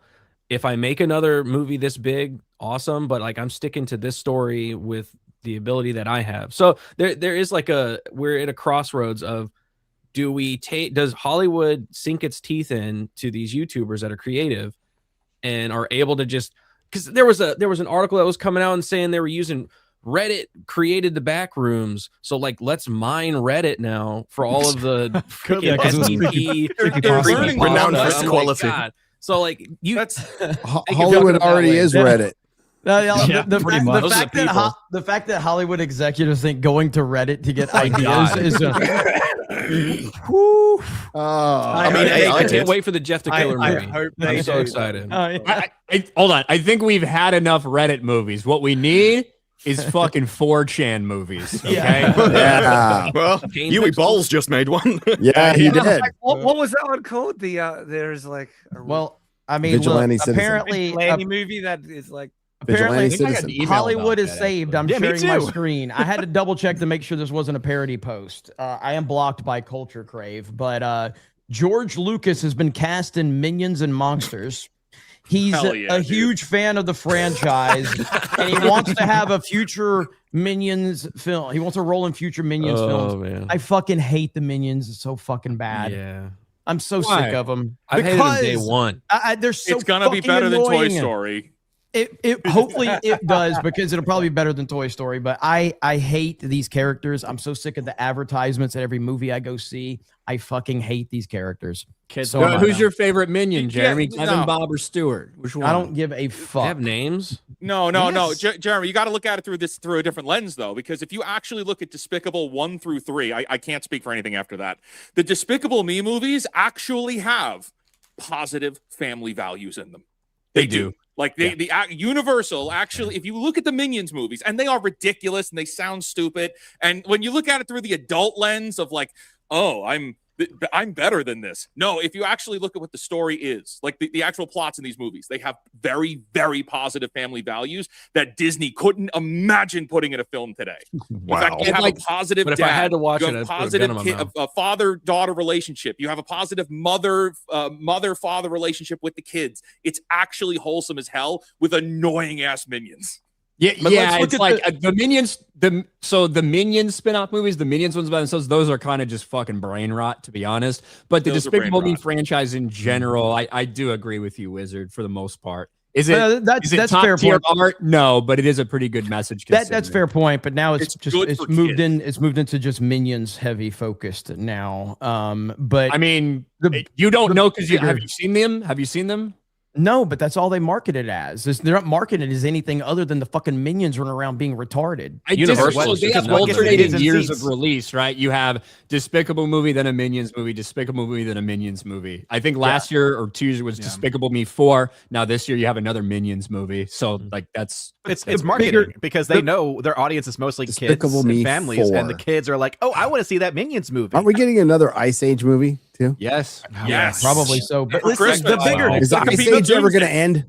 The bigger issue here is that the Minions are featuring George Lucas and Star Wars acts like he's dead. This is the bigger fucking problem here. That is the funniest movie too, Jeremy. It's gonna be based as hell. Bro, we're gonna get the George Lucas cut of Despicable Me 5 before the George Lucas cut of The Rise of Skywalker. The George Lucas cut of The Rise of Skywalker. Like, Jesus Christ. What is wrong with Disney? What is wrong with Everything? Lucasfilm? No, okay. Holy Based fuck. on what you've told me about Toy Story 5 and the very little that I actually watched, I got to break some news to everybody. Disney's a girl brand, but the only real change from what they've always been is they're a girl and gay brand now. And that's never going to change. No. They could buy John fucking Wick and they would make that freaking feminist and gay. Well, Now, okay, they just keep doing the ballerina over and over Disney's again. definitely a girl brand, Or just overall. do the ballerina. But they had content for boys. They had content for boys all the way from Toy in Story, the Lion past. King, Aladdin. Yes. Yep. Even way before that, you had Darkwing Duck. Black Darkwing Cauldron, Darkwing Duck. DuckTales. Yeah. I am the DuckTales. hero that They flaps had in the stuff. night. Because they understood there are boys that like certain things and girls that like other things, and they can have content for both of them, right? Now you have executives it's running just it that girl do shit. not view it from that perspective at all. No. Just girl shit. And yeah, they've essentially taken Toy Story, which was truly a brand that would appeal to anyone, and they have skewed it very, very heavily towards a girl brand now. And there's no going back. I mean, this is the direction they're going to go in. This movie's going to make $1 billion, maybe $1.5 billion, depending on word of mouth, which seems to be very strong. And this is the future of it right here. So Jim Allen's already talking about a sequel. Yeah, to like, this. it- He's it probably already gonna make a talking shit ton about of Toy Story money. 6. I mean, I'm 37 years old. I Toy Story 5, whatever. I remember walking out of 3 when I was like 19 and being like, this movie is pretty fucking good, but fuck, I'm too old for this. Fuck that. You're not too old for Toy Story. But Toy Story 3 is a Story, fucking I didn't watch masterpiece. 4, so I don't really know what went down in 4, how it sets up where it is. The frustrating thing about Toy Story 5 is I actually think there's a really fucking good movie in there, and I watched it on my phone, but whatever. So I think Ironic, there's a by the way. possibility for a really good movie in there. It cannot, like, the irony is not lost on me that one of the cores of this movie is discussing children growing up today always on their tablets and on their phones and technology, as opposed to going outside and playing with other kids and using their imagination. And this movie pushing the idea that this is a bad thing, all coming from a company that's worth billions and billions of dollars, whose continued existence relies on your children being stuck in front of their screens, right? Yeah. The irony is not lost on me. But I think that part of it was a cool, interesting message. But it is just, it's the Jesse show. And it's the human show. And it's more about humans than it is toys. Now, there's a The lot of Jesse human show is not a 4 problem. stories going I on understand. Like, look, Jesse's been a character since the second movie. I don't have a problem with Jesse and her being the main character. We're on the 5th one. That's okay. My problem is all they do to Woody and Buzz is emasculate them from the first scene to the last scene. Yes. It's the fucking see Jesse that. show, and she's better than them. She's the sheriff. She makes the them all toys. Buzz That's what literally they goes, said. "Yes, sir." Like right in the beginning, it's just emasculating the entire time to characters that we should all respect and love. It's the And the same movie doesn't Stuff treat them we've that way. seen with so many IPs, and like, look, you should be able to tell a story where a female who's a part of this cast that people are familiar with has their moment, and it could even be focused on them without the desperate need to bring down other characters in order to prop that one up. And can you have a joke here or there at their expense? Yeah, sure. But it just seemed too much and too overboard and too over the top. Am I with Jeremy's take that it's like The Last Jedi? I don't know if I'm that far, but it's certainly like a disappointing movie. But I also don't care about Buzz Lightyear Four would have been The Last Jedi. Buzz Lightyear lifts his leg when he kisses Jesse. Yeah, that was rough. Bo Peep drives at the end. Buzz Lightyear is the one that walks down the fucking aisle when they get married. Buzz Lightyear references Jesse as the leader of all toys while he's pointing at Woody saying he's just an old man who's a fat loser. It's insane. Wow. The disrespect. Yeah. It's absolutely incredible. So Jesse is the leader where Bonnie's toys are. She's the leader there. Buzz was like, yes, sir, to her. Then we cut to Woody where fucking Bo Peep is also the leader over there, and Woody's like a little bitch over there as well. That's all from 4. That's all from 4. That's all her from character. 4. So we just carry that shit over to the 5th one. That's my question. Is 4 The Last Jedi, and is this the Rise of Skywalker? Well, it is. From what I recall, it is for Buzz for sure, but I don't remember Woody being completely character assassinated in 4. No. Oh, they do it. He leaves everyone. He abandons everybody. One at a time. All you motherfuckers are crying like women. One at a time. Woody betrays his core identity in number 4. Like the whole theme of Woody is that you can rely on me. I'll never abandon you. In 4, he abandons. It's like peace, bro. I'm out. I got some porcelain ass over here. I got to smack. Yeah. Gary. We're talking about Toy Story, bro. I know. We talked about superheroes and Star Wars. It's just funny. He goes full feminist in 4. It's important, though. Yeah, it is. It's really important. I find it so funny. I don't understand. Like context matters. All of these motherfuckers sit there on Twitter all day and say these guys are bitching about laser swords and space wizards, and now you're going, we're talking about. Yes, motherfucker. This is what we've built our whole fucking career off of.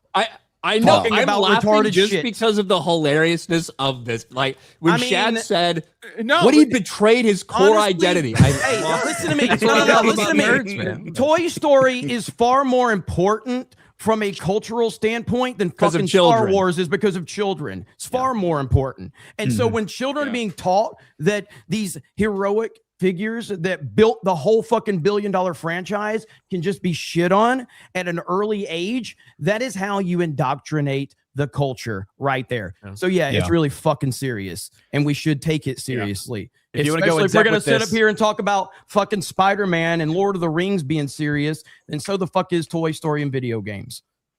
So random about Wreck-It Ralph 2. Lord of the Rings is more serious than both. Fuck both Wreck-It Ralph.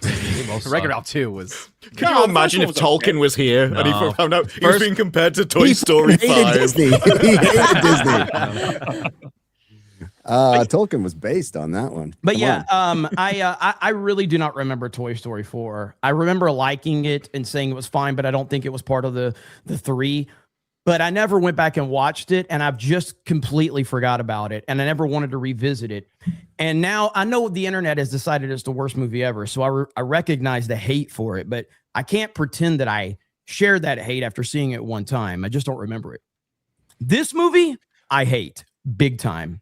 And so maybe I'll have to revisit 4 to kind of get a refresher. It's kind of the same thing. It's really you'll see the same stuff in Toy Story 4 than you did. I think this is worse. I want to say like it's worse for the characters of Buzz and Woody, but the 4 is almost just as bad on Woody. Like he completely abandons his whole again, there's ethos, a scene, like, there's a the scene, entire thing. and it's little things, but like when Bo Peep and him get in the car and she goes, "Move over, I'll drive." Woody. Yep.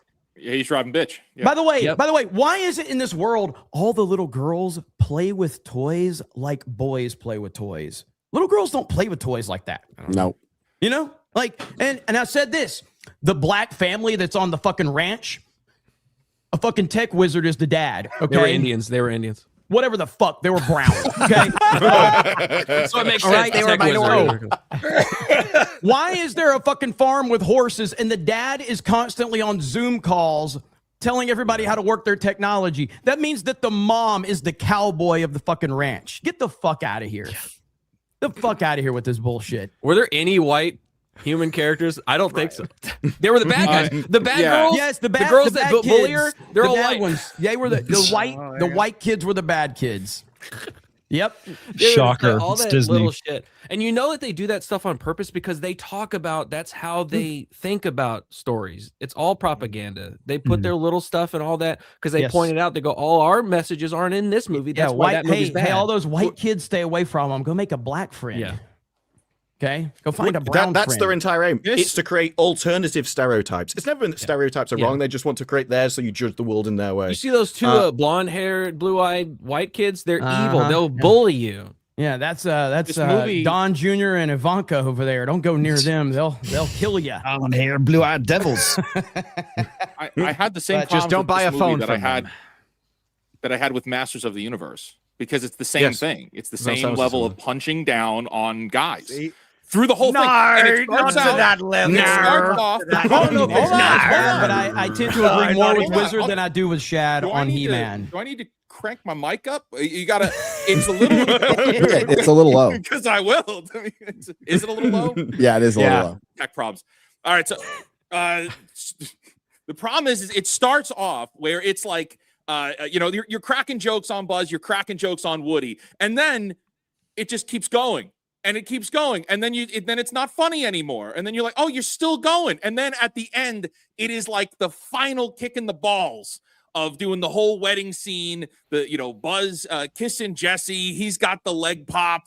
Woody getting in the car, Bo Peep is driving. It was a build up. Them riding female horses. Them riding female horses while Jesse had bullseye. All the rainbow unicorn or whatever that was. Yeah. And Buzz goes like, ooh, to the rainbow unicorn. Go ahead, though, one. Wizard. You were on a That's roll. what I mean by it's like you can have if you have one or two of those jokes that is as a joke, it's one thing, but it was running throughout the entire thing when it came specifically to Buzz. From what I saw. So when little boys watch this movie and they go, I want to be a space ranger, I want to be a cowboy sheriff, and they see these guys look like bitches the entire movie. I want to be a cowgirl. That's what they want. That's Yeah, what they want it's the just, little boys to say why right do there. that? I want to be like at no Jesse. point did we ever do that to Jesse. We didn't make fun of Jesse when she was in the movie. Right. Nobody did that I because they think respected that- all the characters equally.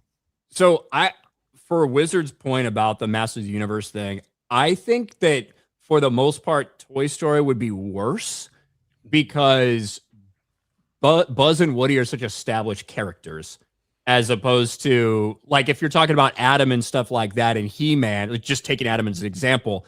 Obviously, he's like just in the beginning stages type of thing. You know what I mean? And people are still doubting him as opposed to them having 20, 30 years of experience with a character. I also want to have a piggyback off of that. I think the difference for me is in context, in universe, He-Man in that movie was not emasculated. He did defeat the bad guy at the end. He was respected at the end. Even though they made a joke about it, oh, He-Man, they were still like, let him cook, let him do his thing. Like, they still respect him. In this, in universe, in this context of the movie, they don't respect these two characters.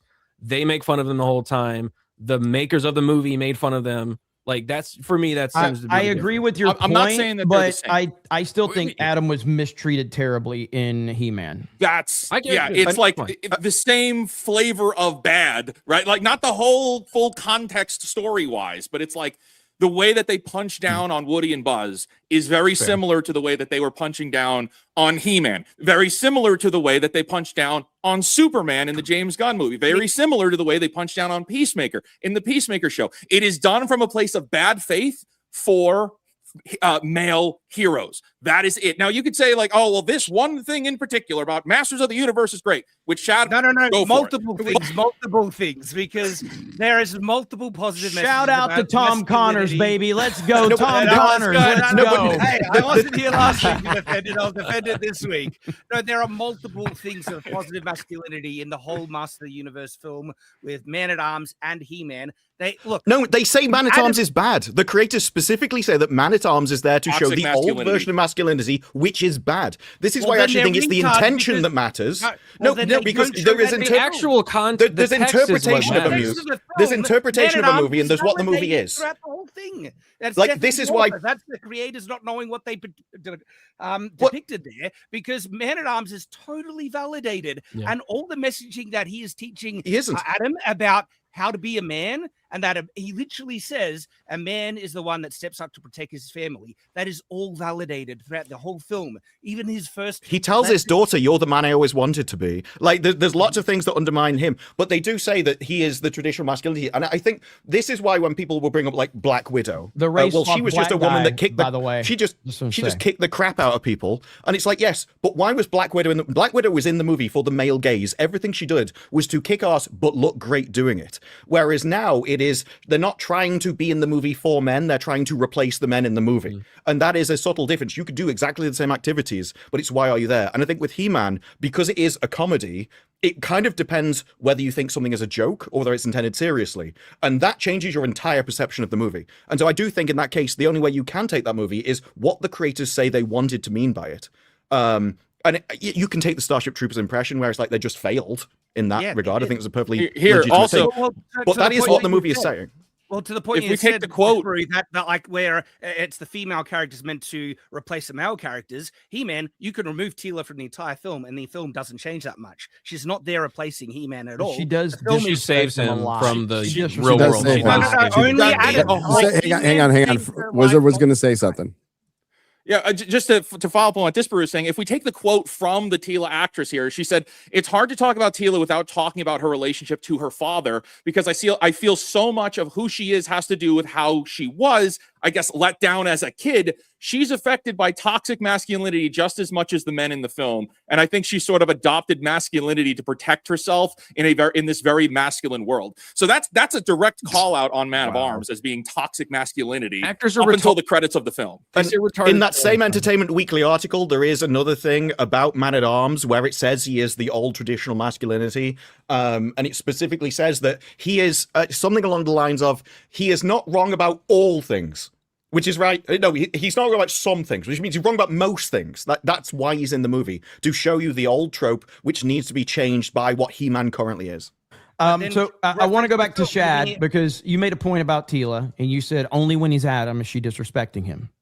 Right? Yeah, Well, he's not two different people in that movie. That is a misread of the movie from what you know about the source material. That's the point. That's the problem, Shad. Go ahead. I'll let you make your point, and then I'll counter. Go ahead. Well, Chad. I got thrown off because I was trying to answer, and then Disparu said something, and I didn't. What did you say, Disparu? I said in the movie, he's not two separate people. He's one person who gets more power. So people are referring to the source material with regards to the movie, and you can't do that. You have to comment on what's about the movie. So there is not two He-Man or two He-Men, whatever it is, in the movie. It's the same person with just alter stronger. ego. No, but when he becomes He-Man, he is stronger, and he saves her multiple times, and she acknowledges that he is more powerful and that he is the hero, and she doesn't show him up at all. And if you're trying to say that, the message that the actors are trying to say, that Man-at-Arms represents toxic masculinity and that he wasn't right in, everything, reference a point in the film where the film literally contradicts the message that Man-at-Arms is giving in the film, like a line that he gives or a scene that happens when actually he says to his daughter, "You are the man I always wished I was." People are using the muscle bit. That's not it. Women don't mind men like strong men. This is look at the line. This is the modern man. So it's I've got muscles. I don't I'm think also you're sensitive. reading the line correctly there, because that's Man-at-Arms literally saying that being a man is really important. So therefore, I want you to be a man, and you're the man I always wish you could be. Kind of you made him so mad he left. Yeah. No, he's here. Yeah. So I think that internet. Oh, Disparu. Hollywood fucking sucks, right? These people aren't good at what they're doing. They fail over and over again. So I do think that intention matters. And if it is their intention to portray what we view as traditional masculinity in a negative light, and the execution of the movie makes us, who think that traditional masculinity is a good thing, be like, no, this is actually fucking awesome. It's a failure of them in like their intent, but the intent is still there to show that they feel like traditional masculinity is bad and modern masculinity is what we should be going towards. And this is what we think modern masculinity is. And you can enjoy the movie and you can think they really fucked up here. And by showing traditional masculinity, they actually showed us how awesome that is. But I think that the intent still matters in how we evaluate these things and what they're trying to say. Just because they're bad at telling the story doesn't mean that we should give them credit for wanting to push this thing. Does that make sense? I think that's what most people are trying to say. I think you're absolutely right in what you say there. And in addition to that, though, that doesn't make the film worse. I actually think it kind of makes the film better because the film is standing as such contrast to prove that their intent failed dramatically. So it kind of even makes me like the film a bit more that we have something in the modern day that from the actual context of the film itself is celebrating such traditional good values. That's good to, because again, at the end of the movie, in context of the movie, his masculinity, the whatever modern masculinity, is just him saying, hey, you can change, you cannot be evil, don't be evil. And he's like, well, I'm evil, all right, I'm gonna kick your ass. And then he kicks his ass. So like in the context of the movie, I want to bring it back to like what Disparu and Shad were talking about, and which was the point about Tila and how she treats Adam. Adam is the same person in this movie versus when she does it in the source material, the audience knows she kind of looks stupid because he's playing dumb, And so that's a drastic difference. And you can't show the woman being stupid. Right. And so her talking down to him, there's no like, yeah, you're talking down to him, but he's actually playing you. That's not happening in this movie. So that fundamentally changes how the audience looks at the hero of the movie all through the movie. And that is a fundamental issue with that's my main issue with the entire He-Man movie is his treatment. And if he's playing everybody and they are talking down to him, that's fine because he's outsmarting them and they actually look stupid to the audience. But in this case, that's not what's happening. And that changes everything about it. But to you me. know what fixes that in response? The thing that fixes it is the fact that he is the one that is able to rally everyone to fight together and to win. He is the one that wins the day, and she is still relying on him. With the power of HR. When he no, gets no. Can we talk about that scene in the HR? Okay, I don't want to break down the entirety of He-Man again. We did that already. No one is going to see it. No, it's a But to take it back to Toy Story. It's a like to take it back to Toy Story though, and to play on Jeremy's point, which also I hope ties up the Masters of the Universe part, you're not laughing with them. You're laughing at them. Yes. And that's the key difference. You as the audience member are laughing at Superman getting kicked in the balls. You're laughing at Peacemaker. You're laughing at Woody getting eaten by a pig. You're laughing at at Buzz being emasculated down the aisle for his wedding. It's like laughing at Woody riding a girl's horse, and he Buzz riding gets on the little horse. Yes. It's you're all laughing meant at from them. that. Yes, I think the Buzz horse thing, it's done in bad faith, and that's the intent that you're talking about. Somebody brought up intent, or I think Ryan brought it up. Like that's the intent behind it. Is what do you want the audience's perception of this to be? And the it's intent Disney's perception. Well, it's Hollywood's perception for the most Hollywood, part, but Disney's the worst culprit of them all at doing the intersectional feminist bullshit, and they're never gonna fucking change. It reeks throughout what I saw of Toy Story 5. I completely agree with Jeremy's take on it. I nice little message there, but it gets lost in I don't give a shit. If I'm going to watch a Toy Story movie, I want to see Woody and Buzz Lightyear. That's what I'm going to see. I don't care about Jesse. I don't care about fucking Bo Peep. I don't care about any. They're nice little side characters. That's fine. But if you go back and watch Toy Story 4, it's the same shit. It's the same shit that's going on in Toy Story 5. It's Lasseter-less Pixar. That's what it is. It's missing John Lasseter. You can definitely see that in this movie. And that's why I don't give a shit about Pixar anymore, ever since they got rid of him. But as far as intent or whatever, this is Disney being Disney, and it's still going to make a ton of money. And we can sit there and argue about, well, there was a good story in this or not. And listen, I can't pretend to care about. I'm fucking Ryan. I'm 57, and I'm sitting here watching a Toy Story movie by myself. I'm like, fuck, I can't fucking do this. But it doesn't make Jeremy wrong at all. Jeremy's completely right when you're talking about these messages getting to children, because that is Disney's intent. That is their entire intent for making why else do you think they make a Toy Story 5? You think it's for artistic reasons? They needed to get butts back in the seats. They knew this would be easy, and they could still do the same shit they were doing before, and it will get by some people. Indoctrination. The only thing I will add to the box office is I fully believe it will make over $1 billion. But I also fully believed that Lightyear would have done more than it did. And once, I mean, I don't even think word of mouth affected that. I think it flopped from like opening weekend, if I'm not mistaken. Yeah. So we'll see. But based on everything I'm seeing, word of mouth is going to be extremely strong for Toy Story 5. And generally speaking, it seems like most people are enjoying it.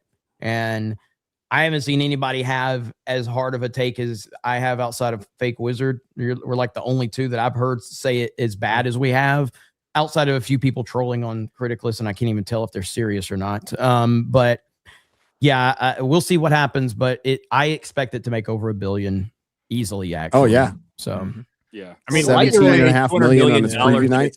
Entire run, right? How much? Didn't Lightyear make 200 million in its entire run? 226 million in its That entire is run. crazy. Well, not having Tim Allen voice him was Chris stupid. Evans, not a movie star. Not People a movie also star. forget, though, Disney got involved with Florida's politics that year too. Mhm. Yes, that they was did. when the whole "Don't, In a Gay, big don't Say way. Gay" bill was going around, and it's And like, there was and then also the lesbians in that videos got leaked. movie. Of And we have- people saying we're going to indoctrinate your children, and it's like, oh, And we have this okay, new so- regime at Disney, and everybody's like, "Well, things are going to change." It's the same motherfucking people. Yeah. Remember, the CEO was involved in the Galactic Star Cruiser. So like That's these are success. Huge success. And it Huge failed success. big time. So yeah, like they can want to change all they want. They can't. They're unwilling. They can't. They're controlled. They're captured by their employees. Completely politically captured by their employees. So they're not going to change. But why should they? When Toy Story 5 goes out and makes over $1 billion. Yeah. Like that is depressing, isn't it? Because what Jeremy, It's a reality, like, you know? say, It's like Lilo and Stitch live action.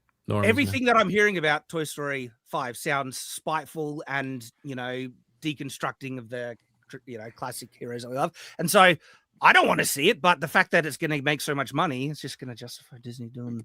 From the moment that Woody is on screen to credits, they are making fun of him. By all means, make reviews. Jeremy did a review. Drinker did a review. Everybody's probably going to do a review if you saw Toy Story 5 and speak your honest opinion about it and see, Because it does matter. Like you Yeah, it say, does. like, oh, you're 50 or whatever. Like it doesn't matter to you, but like I have kids that are that age that might Yeah, want to go watch the yeah, movie. I Other people like understand it that, is like- it is still just as important. I try to because stay in my kids- wheelhouse, as you know, Garrett. So like, I can't I say know. I'm I a don't Toy begrudge you Story for that. expert other than taking my kids and how old this fucking movie series is, taking both kids. 95. Yeah. Yeah.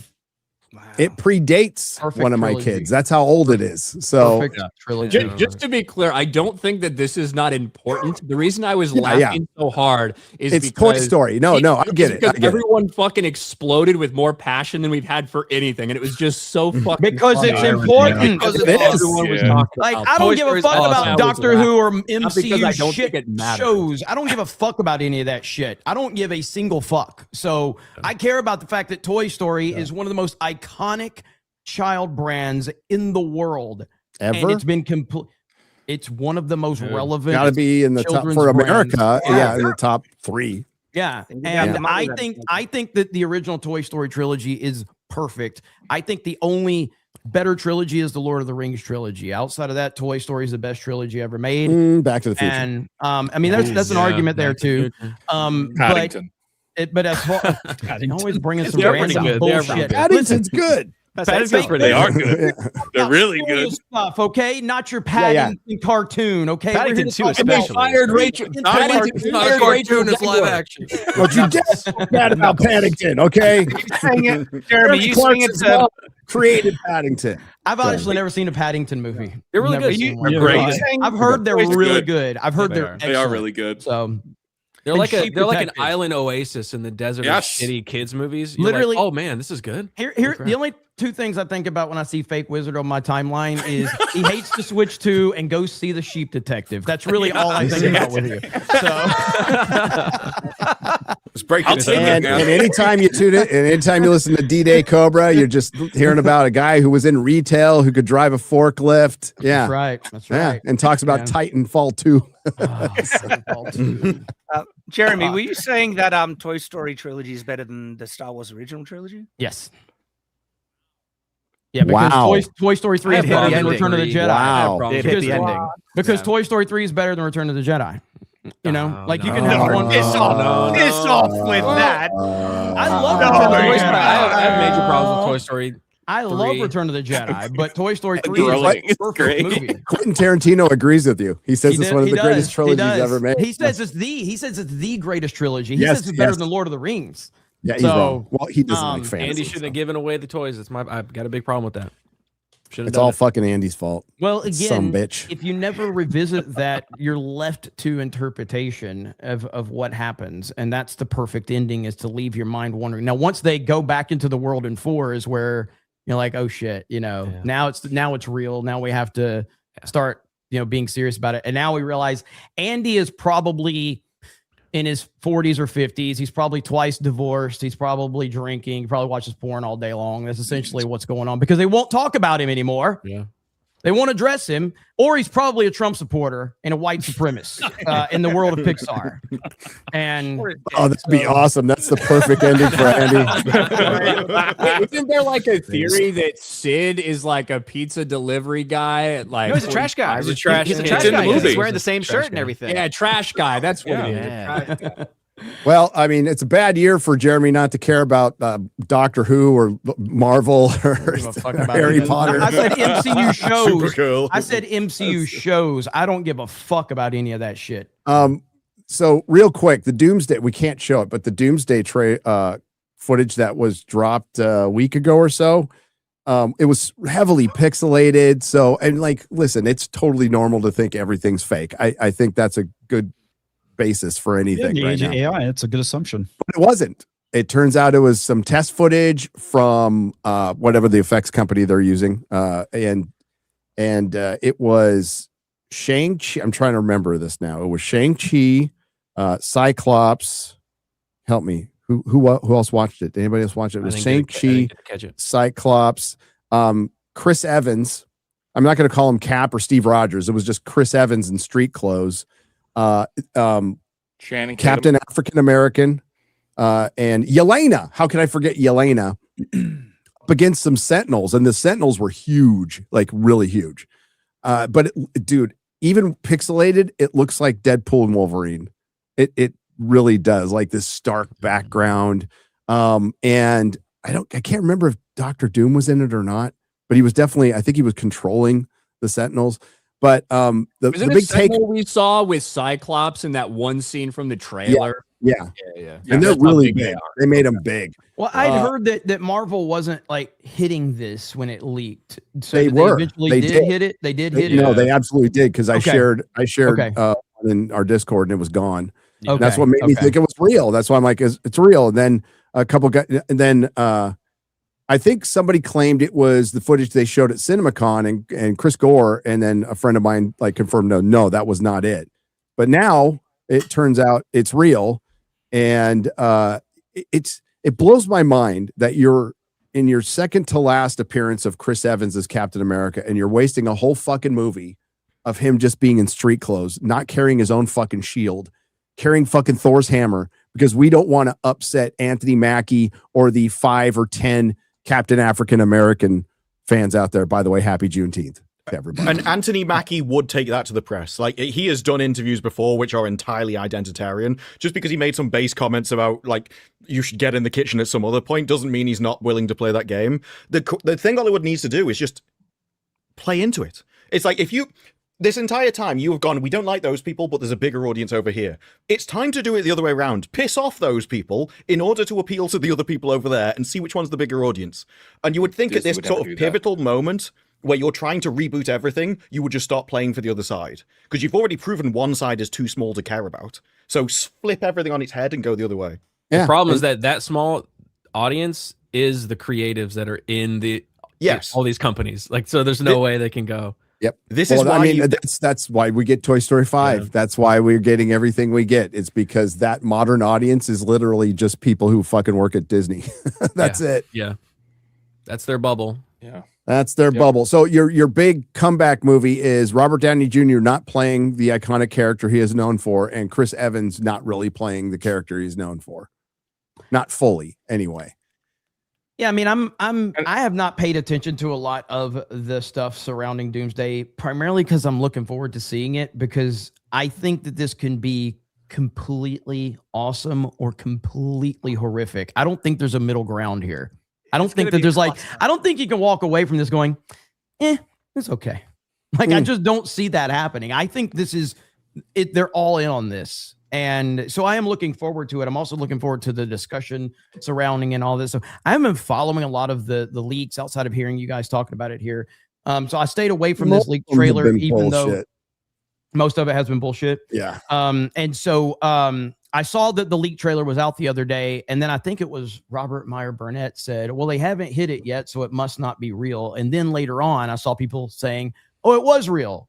So I was like, oh shit. But it is real. This is going to be this will be the biggest opening weekend of the year, I believe. And I do believe that Spider-Man, let's just assume Spider-Man is good and has good word of mouth. I think that only helps Doomsday, even if the timelines don't line up, because I think that Spider-Man was supposed to be after Doomsday theatrically and then in the world, right? Like Doomsday was supposed to release before Spider-Man. Correct. Right. Like that's what a lot of people are like talking about. Oh, what are we going to get teased for Doomsday? It's like, right. Well, not really anything. They didn't have time to change like the entire point of the movie. So could there be a hint here, hint there? Maybe. But this movie is supposed to come out after Doomsday. Yeah. So if Spider-Man ends up being good and has good word of mouth, it's only going to help Doomsday's opening weekend. It's only going to help it from there. It won't help it beyond that, but we'll see. But I am looking forward to the movie for many reasons. Maybe not so much the movie, but it's going to be crazy one way or the other. We've talked about it so much. I just cannot see the talent that Marvel has enough talent to pull off such a complex film like this. It is just going to be a cluster, a complete mess, a cameo fest with lots of flashy stuff. I have very little hope for the Russo brothers says it's really good. Oh, wow. Yeah, the movie they directed is really good. Wow. Yeah, because the Electric State was so good. That They said the same about it. Yeah. Well, yeah, but Daredevil and Wolverine, Deadpool and Wolverine was also a cameo fest. And it seems to be, do you know who your most important characters are? Because you have to simultaneously focus on those as a through line and then just introduce side characters you don't care about. That's a good point. So if they're putting Pedro Pascal in the main role, they failed. But if they're focusing on like Robert Downey Jr., there's an entirely different story. Well, I mean, I know I've liked Deadpool and Wolverine. I saw Deadpool and Wolverine one time and I really enjoyed it. I don't know what it's like on rewatches, but I enjoyed it for what it was. I watched it on the plane back from Japan, and yeah. How many times? So was that the second time? That was my second time. Okay. I actually think it's a bad film, enjoyable in moments, but if you look closely at what's going on, it's actually. I knew it was a bad film when I was watching it. I was still having fun, but I knew I'd never watch it ever again. When we had this discussion about Deadpool and Wolverine, I said at the time, there are issues with this movie, plot-wise and characters treating characters certain ways-wise, that if it were any other movie other than a Deadpool movie, we would probably be ripping it apart. But because it's Deadpool and you're not supposed to take it seriously, I think we let a lot of those things slide. I thought it was fun with problems. But go ahead, Dispro. I'm sorry I interrupted. Well, it's just that you're saying, oh, well, when I was watching this, I was really analyzing the plot. How many of your average audience members are actually doing that, though? Or do they just want to see a big, massive movie with loads of characters on the screen just blowing everything Obviously up? so, because it made a lot of money. Exactly. But you can have those things and they can make a bunch of money, but it can hurt the long-term health of your franchise. But Ryan's point is accurate. Like they are not looking to make a one movie to make $1.5 billion. This movie is intended to reset the future of the MCU, and if it doesn't do that, it's not accomplishing its goal. Right, No, Ryan? just like No Way Home didn't accomplish its goal. Ultimately, it got people in the seat for that movie, but it didn't fix Marvel. Same with Deadpool and Wolverine, because they aren't concerned with it. All of a sudden, they're concerned about their legacy, right? And the future of this brand. And all it took was, I don't know, multiple flops, the Marvels, a bunch of bad TV shows, and it completely ignoring the fans when they were coming out and saying something. So it's a little late in the game to do this, but yeah, I don't think this accomplishes fixing Marvel, because they're going to reset Marvel, and it's how they're going to reset Marvel. And it's going to be resetting Marvel, and you're using the same people who created the problem who somehow need to fix it. Yeah. I don't think this is meant to reset it as such. I think this is trying to reset sort of the perception. And so the fixing comes in the later movies when you actually reset the universe. This is just trying to make people think something good about Marvel again. And so it doesn't really matter. You can actually bait nostalgia on this. And as long as you leave the movie with a good sort of impression of the movie, it will make you want to see the next one and make you want to get back into the universe. And I think that's all it has to achieve. And so even if it just plays off really easy to hit nostalgia bells and all that kind of stuff, and just make people feel good, even if it's not an incredible movie, I think that's enough. Well, I think the issue is that even if they do that and they are successful, as soon as they start releasing shit again, people are going to bail. Yeah, I've said it That's before. the It's like problem. you need to release consecutive great movies, Yeah. like you did in the first phase. Is release really good movie, really good movie, really good movie, and then people could start to think maybe you're back. But Yeah, like I mean, you if can't just they're- release one thing that people go, oh yeah, it was all right. Never forget what happened Nope. with Master. It's not Masters Universe, but the Don't Doctor get this started Strange again. Multiverse of Madness, right? Because you had this massive stage set by Spider-Man. People were so excited. You had a 450 million global opening weekend for Multiverse of Madness, and then people saw it. It sucked, and it fell off a cliff. A film that should have been a guaranteed $1 billion film didn't even make it to $1 billion. I mean, so that I think is the other thing too. Is Spider-Man could be really good and could obviously be a very big film, but that does not necessarily mean that we're going to get the same thing with the follow-up. Yeah, because I think what Disparu says does have merit to a point, but it does make you wonder. Because, like, if it's just an enjoyable film and everything like that, because the cameos and action and stuff, that's not going to translate to the sequel. Because then you would want another cameo fest with action to really have confidence that would be good. It's just about I'm not- perception. It's about getting people energized about Marvel again, and maybe they are serious about fixing, and maybe we will show up. The problem is they're not going to get the amount of people who showed up before. They're just trying to get some. They'll never get all. And based on what I've heard, they aren't fixing shit. Yeah, I'm not saying that. I mean, obviously, in the reboot, in fact, I would take the opportunity to reboot just to fire everyone and start from scratch in the reset because you need to. But this is more about getting people to even care about the reset in the first place. So this gets you. It was the same when Russell T Davies and Tennant came back to Doctor Who. That was their okay. You're getting fans reinterested in the series, but it's still got to be good. Yeah, and this is the bringing Russell T Davies back, and then in the future, that's where you got to worry about the quality. At this point, play on the emotional beats for 90 minutes, get out of there as fast as possible, and just make people like superheroes again. Disprove. I was watching the 1996 Doctor Who movie with the 8th Doctor on 4K. It was awesome. And the opening is you see Ncuti Gatwa, and then it's a bunch of doctors, and it goes the Who-niverse. And I was like, oh, I completely forgot about the Who-niverse. So much for the Who-niverse. Every time somebody tries to set up a connected universe, it fucking fails. I don't know when they're going to stop. Well, even now, they're still releasing, what is it? I think it's an audio drama with, what's she called? Not the Fugitive Doctor. The Fugitive Doctor. The lesbian fugitive doctor. Yeah, the one no one cares about.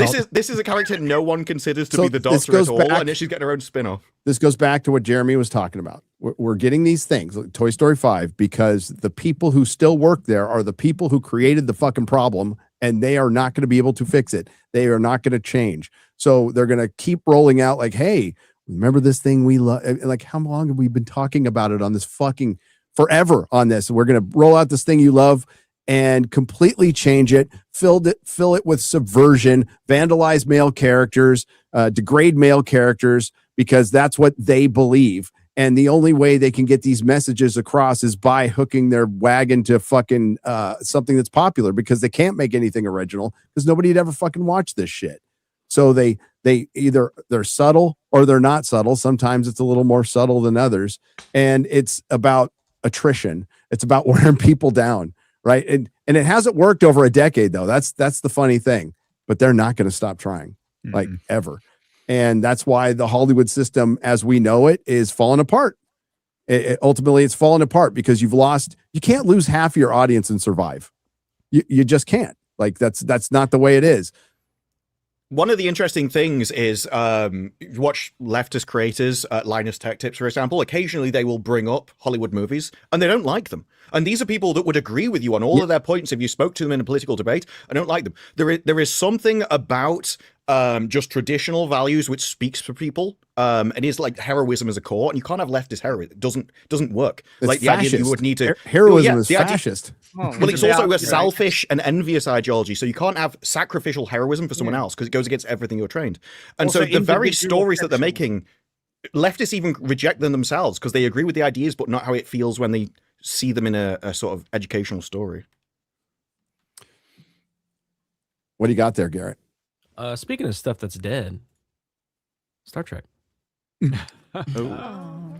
Oh, Strange New Worlds. Strange New Worlds. Yeah, This is still going. that's Captain Kirk, by the way. If And if that's you didn't. Spock. Hopes, Why do they look like the marionettes from Dreams. World Police? fears. Oh my gosh, they do. I believe you are here, so I can share them with you. Because my sister told me. You, Can you boost your volume? anyone that I know, have thought about the past and the future a great deal. But most of us live in the now.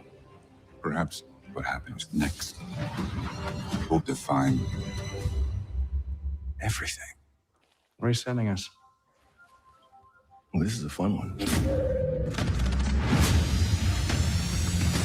We're gonna get a puppet episode this season.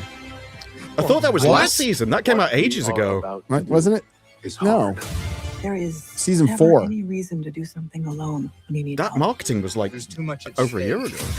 The SOS was a trap. Everyone out now. We need to get off this ship. Everybody, hang on to something. Anything. Everything. Klingon. Way too many women. Lots of lesbians. You are facing the finest crew in Starfleet, and they will be able to fight back in ways you cannot imagine. We've seen a lot of strange new worlds. Fucking dragon? Is he doing a command wave? Something like We must be some kind of. We must be on some kind of Star Trek. Indeed. Did you hear the joke that said cling on to something? Yes. Robert! Wow. Make it stop, please. Kill it now. Kill it with fire. Oh, so that puppet episode was announced in July 2025. That's why I thought it had already been shown. Yeah. Dude, they're all doing the millennial smirk. Yeah, All three of them at the same time. Strong women wearing pants and So- jackets with. Yeah. No, and this Basically is dudes. the series that by some is widely considered good. No, because it's it's the not best as skin bad. suit. Yeah, it's not as bad as the other stuff. I think it's worse. It just Yes. it wears the skin suit better, so it dresses up the episodes in sort of a Star Trek skin suit. But the messaging in each one is far worse. Nearly every episode in this is just telling Spock that actually your emotions are your strength. They keep destroying the character. I think it was in season 2. There was an entire You heard episode a about how running it, theme this episode is we take characters. I mean, this isn't the real Spock, but you take in beloved characters and you're always diminishing them. There's Kirk. Does that look like fucking William Shatner? well, and remember they wanted to do a spin-off of him taking over. Yeah, they were That going to was call their- it Star Trek Year One, even though that's just Star Trek. They already did that. They did that show. Look, emotional Spock. Yeah, Starfleet Academy is going to make this look good to a lot of people, but we're still getting 3 more seasons, so we get 4 and 5 of Strange New Worlds, and then 1 more of Starfleet Academy, which might come out this year, dude. Oh God! Wow. Really? Yes, there's a possibility. Early dump. And Russell T Davies loves it. Of course. Mm-hmm.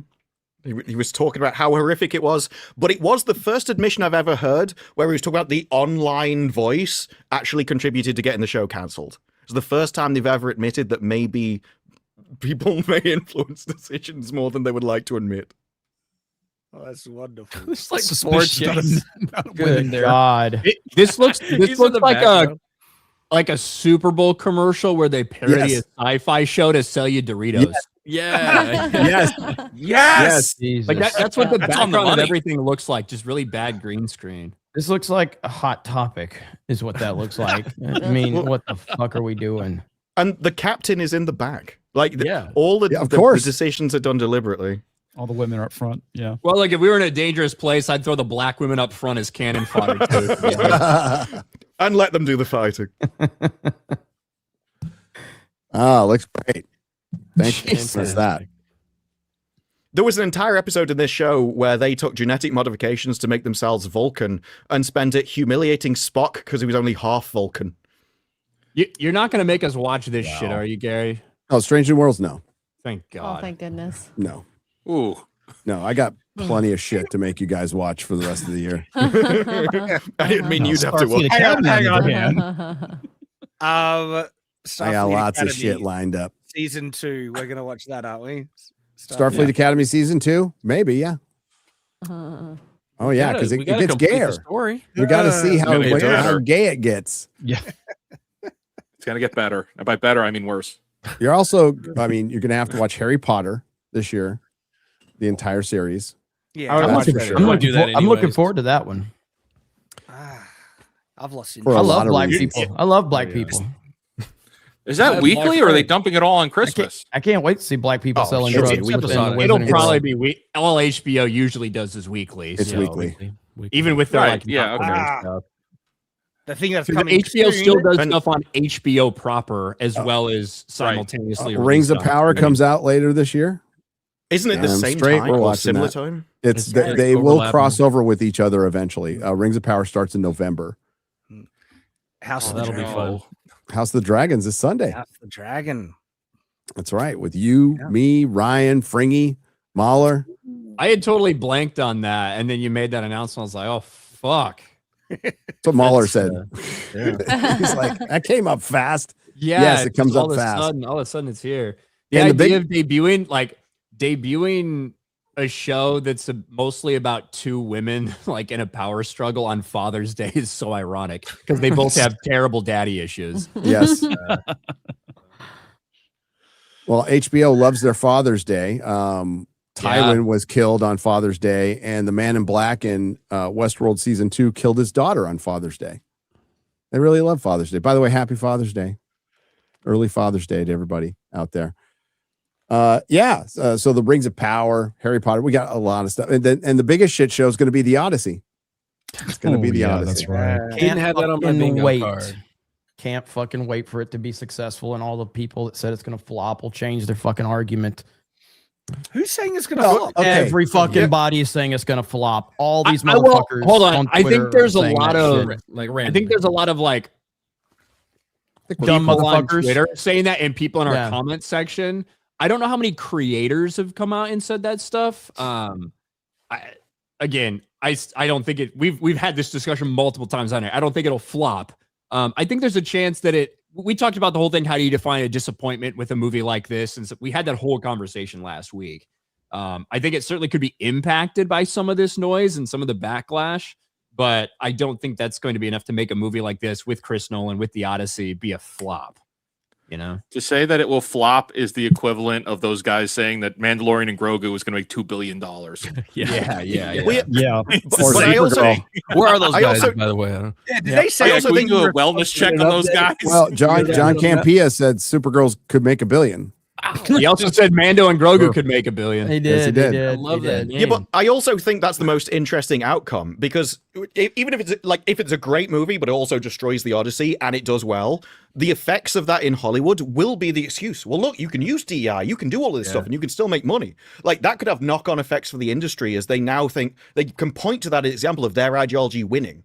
And so I do think there could be greater conversations about this than even the movie itself when it comes to that kind of thing. Yeah, I mean, like I said, I just don't think Helena Troy is going to be in it much, and I don't think Ellen Page is going to be in it much. But they're going to be highly discussed. But I don't think they're going to be in the movie much. That's at not the all. only thing, though. So- There's some side cast member. Yeah, like there's a lot of diversity in the cast. And Yeah, Emily it- Wilson's it- translation. And Emily Wilson's translation. So, and like honestly, the movie doesn't look great.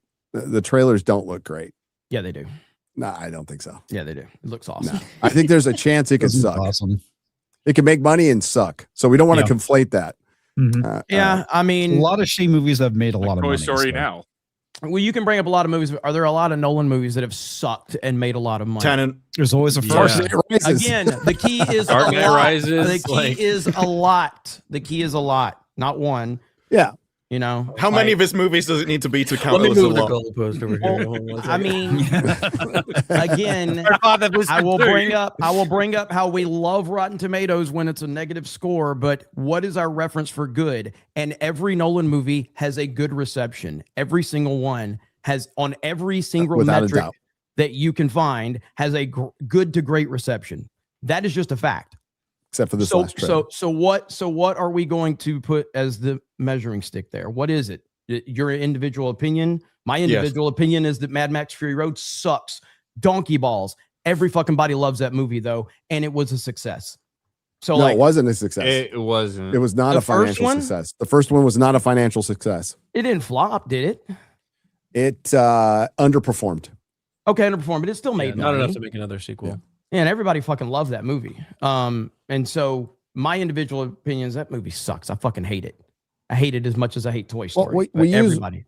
we use what ratings we do. We try to give context. Like for movies with Rotten Tomatoes, I wouldn't trust anything because you have to go through all these flaming. Since Captain Marvel, they changed the system. With TV shows, a little bit more, but I always try to compare it with Metacritic, which I think is a little better. And then you can go to IMDb too.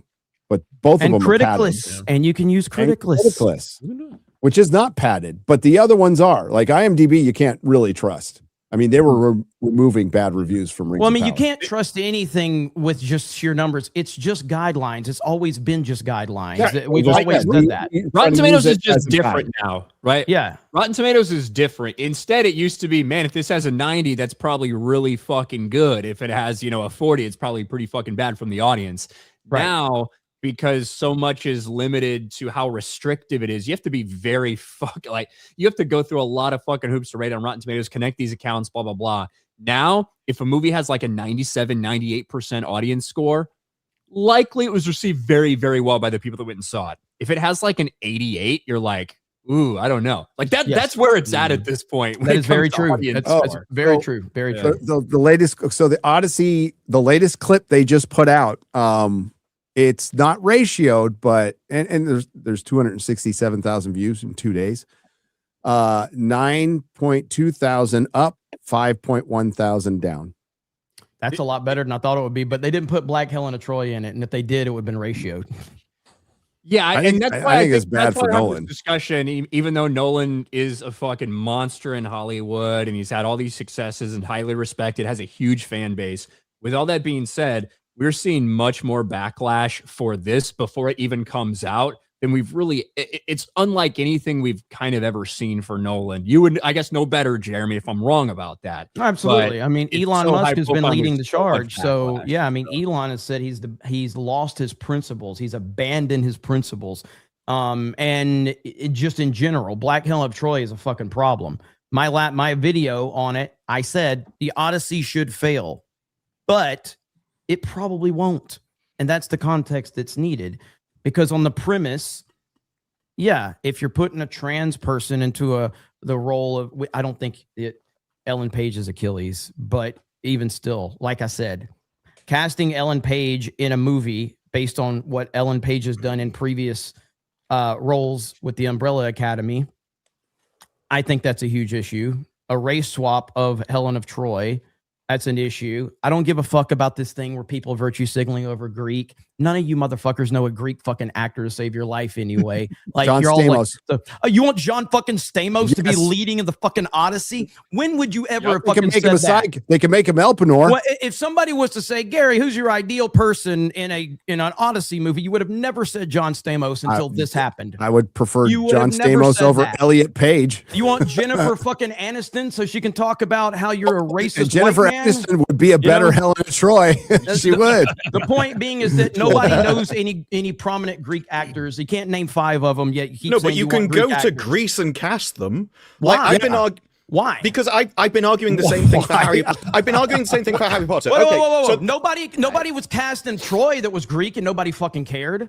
Still made a lot of no, fucking but money. it does matter. So The original Actually, people Odyssey did in care. '97 didn't have any major Greek actors in the role. Jeremy, no, they were Greek passing, and that was good enough. That's what I think is much more important. Like I'm with you, Jeremy. I think there's some It's a people who don't virtue actually signal. care It's that a there's not fucking any Greek virtue signal. actors. Yes. The biggest No, it thing isn't. is that It changes look, something. It's a virtue signal. I should be able to look and be like, yeah, that looks like ancient Greece, not That see could be fucking blacks, right? That's the key Absolutely for 99% agreed. of people. Go Like ahead, I said Disparu. on this last week, it's not that no Greek actors are in it because nobody really cares about that. It's that you put a black Greece does. woman as Helen of Troy. Well, I think That's everyone the does. They just problem. don't know what they. That's so, the problem. There is something. There's been loads of English Nail your comedies face. which have gone over to America. They've kept exactly the same script. They've put American actors in them, and it's died. Nobody knows why. There is something that's lost in the translation of removing the English people to replacing them with the Americans. I can't tell you what Unless it is, it's but The you can go and Office. watch the in-betweeners. The English and the Americans, the first episode. It's an entirely different show just by the nation of it. There is something about the culture of people which changes. It makes you feel like you're there. I do think when it comes to Harry Potter, the fact that she tried to get just sort of British people in the show gave it a sort of sense and an atmosphere of being in that place. And I think the same thing would be in the Odyssey. The only thing is, we're never going to get that. So we're never going to have anything to actually compare it against. But I don't think that doesn't mean there's not something that's lost by just having... well, at this point, it's completely destroyed, but having just even like passing people compared to authentic people, I still think there would be something that makes it more sort of immersive. But I'm To asking play devil's advocate a little bit on that you that want. point, I agree with you with the Harry Potter stuff. I think there's a difference when it's set in like the real world in the 90s, but a magical world, as opposed to, yeah, if we cast a modern day Greek person, it's really going to give us the culture and vibe of 4,000 fucking years ago, ancient Greek. You know what I mean? I agree with you in principle, but just say one of the reasons I would take the position that I did is because I think if you give these people an inch, they will take a mile. And so I would rather just go, no, everyone's Greek, just so you can't push it as far as you can. Yeah, well, I think the other thing too, it's using their rules against them too, right? It's beating them over the head with it. Representation. Yeah. Yeah. Yeah. I'm they wanted it standing that on way. business. Okay, now you get Don't it. put black women in the roles of a white woman. That's all I care about. All right. I'm very racist when it comes to this Twitter. Okay. You can go ahead and clip me on that. That's all I care about It's is X the race now. swapping. Just the race Don't swaps. dead name X, Jeremy. Yeah. Sorry. Apologize. I still call it Twitter. I always will. Everybody calls it Twitter all the time. Yeah. I talk Jeremy, to Grok like it's Twitter. You're saying you don't want Ryan Gosling to play Black Panther? No, I totally do.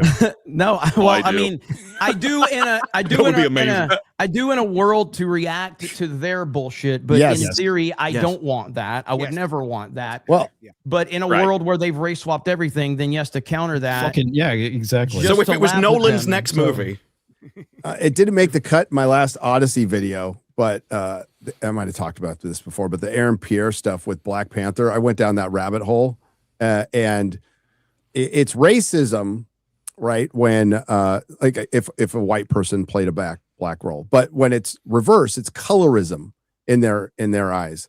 And I watched a bunch of videos of them trying to rationalize how Aaron Pierre wouldn't be a good Black Panther, and I agree with him, by the way. He should be a chocolate Black Panther.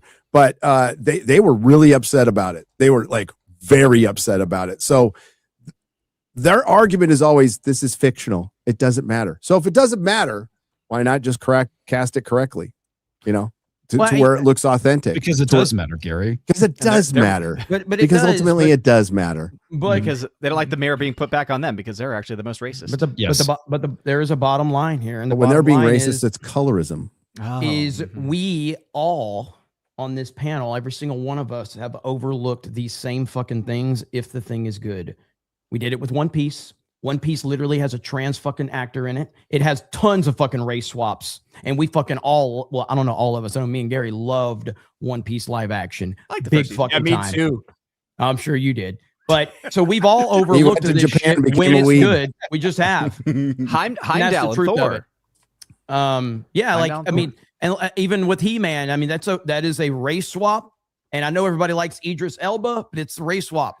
Samuel L. Jackson is Nick Fury. It is what it is. So we'll see how this plays out in this movie.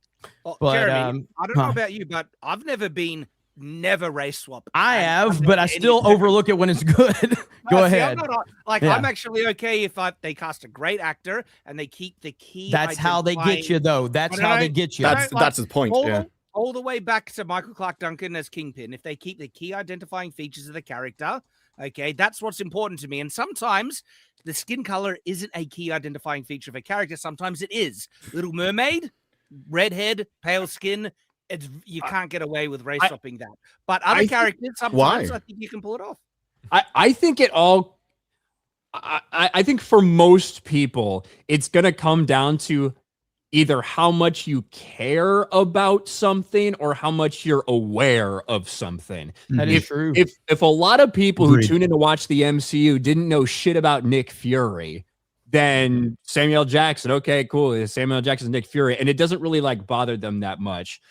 Now, I'm not saying we've got a bunch of fucking like fanboys for the Odyssey necessarily, but we're it is all going to be very somewhat aware. glaringly Well, obvious. well, that the other thing almost too with anyone Nick in the world Fury, knows that Helen of Troy is not a fucking black person. Right. You know, very but the black Nick Fury person. thing is that he was race swapped in the Ultimate Universe, which is what they based that version of Fury off of. Yeah, she takes Wakanda black and takes it to another level. That's how black Helen of Troy is. But in to this Ryan's point, like with comics, you're talking about a very like particular audience. Like if you compare comic readers who saw the MCU movies to actual normies, I mean, it's not even close. Normies outweigh that audience altogether. The Odyssey is such an old story. It's such a classic story that like everyone knows about it to some extent or has seen a variation of it to some extent. And so it's going to have a lot more of an impact when you do those kinds of changes. Everyone except for what Lupita about Nyong'o. No, but that's the point. That's what I'm saying.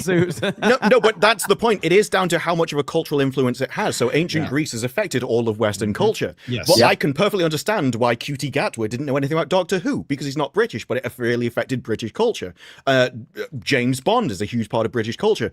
And so when this is sort of an integral, important point of someone's culture, then it matters more whether you change it or not, and to the sort of overall integrity of it. Like, I'm not surprised that Nyong'o didn't know anything about ancient Greece. I wouldn't expect her to, because it hasn't affected her culture at all. I had a Happy really Juneteenth. interesting. Well, there's a lawsuit going on about that name.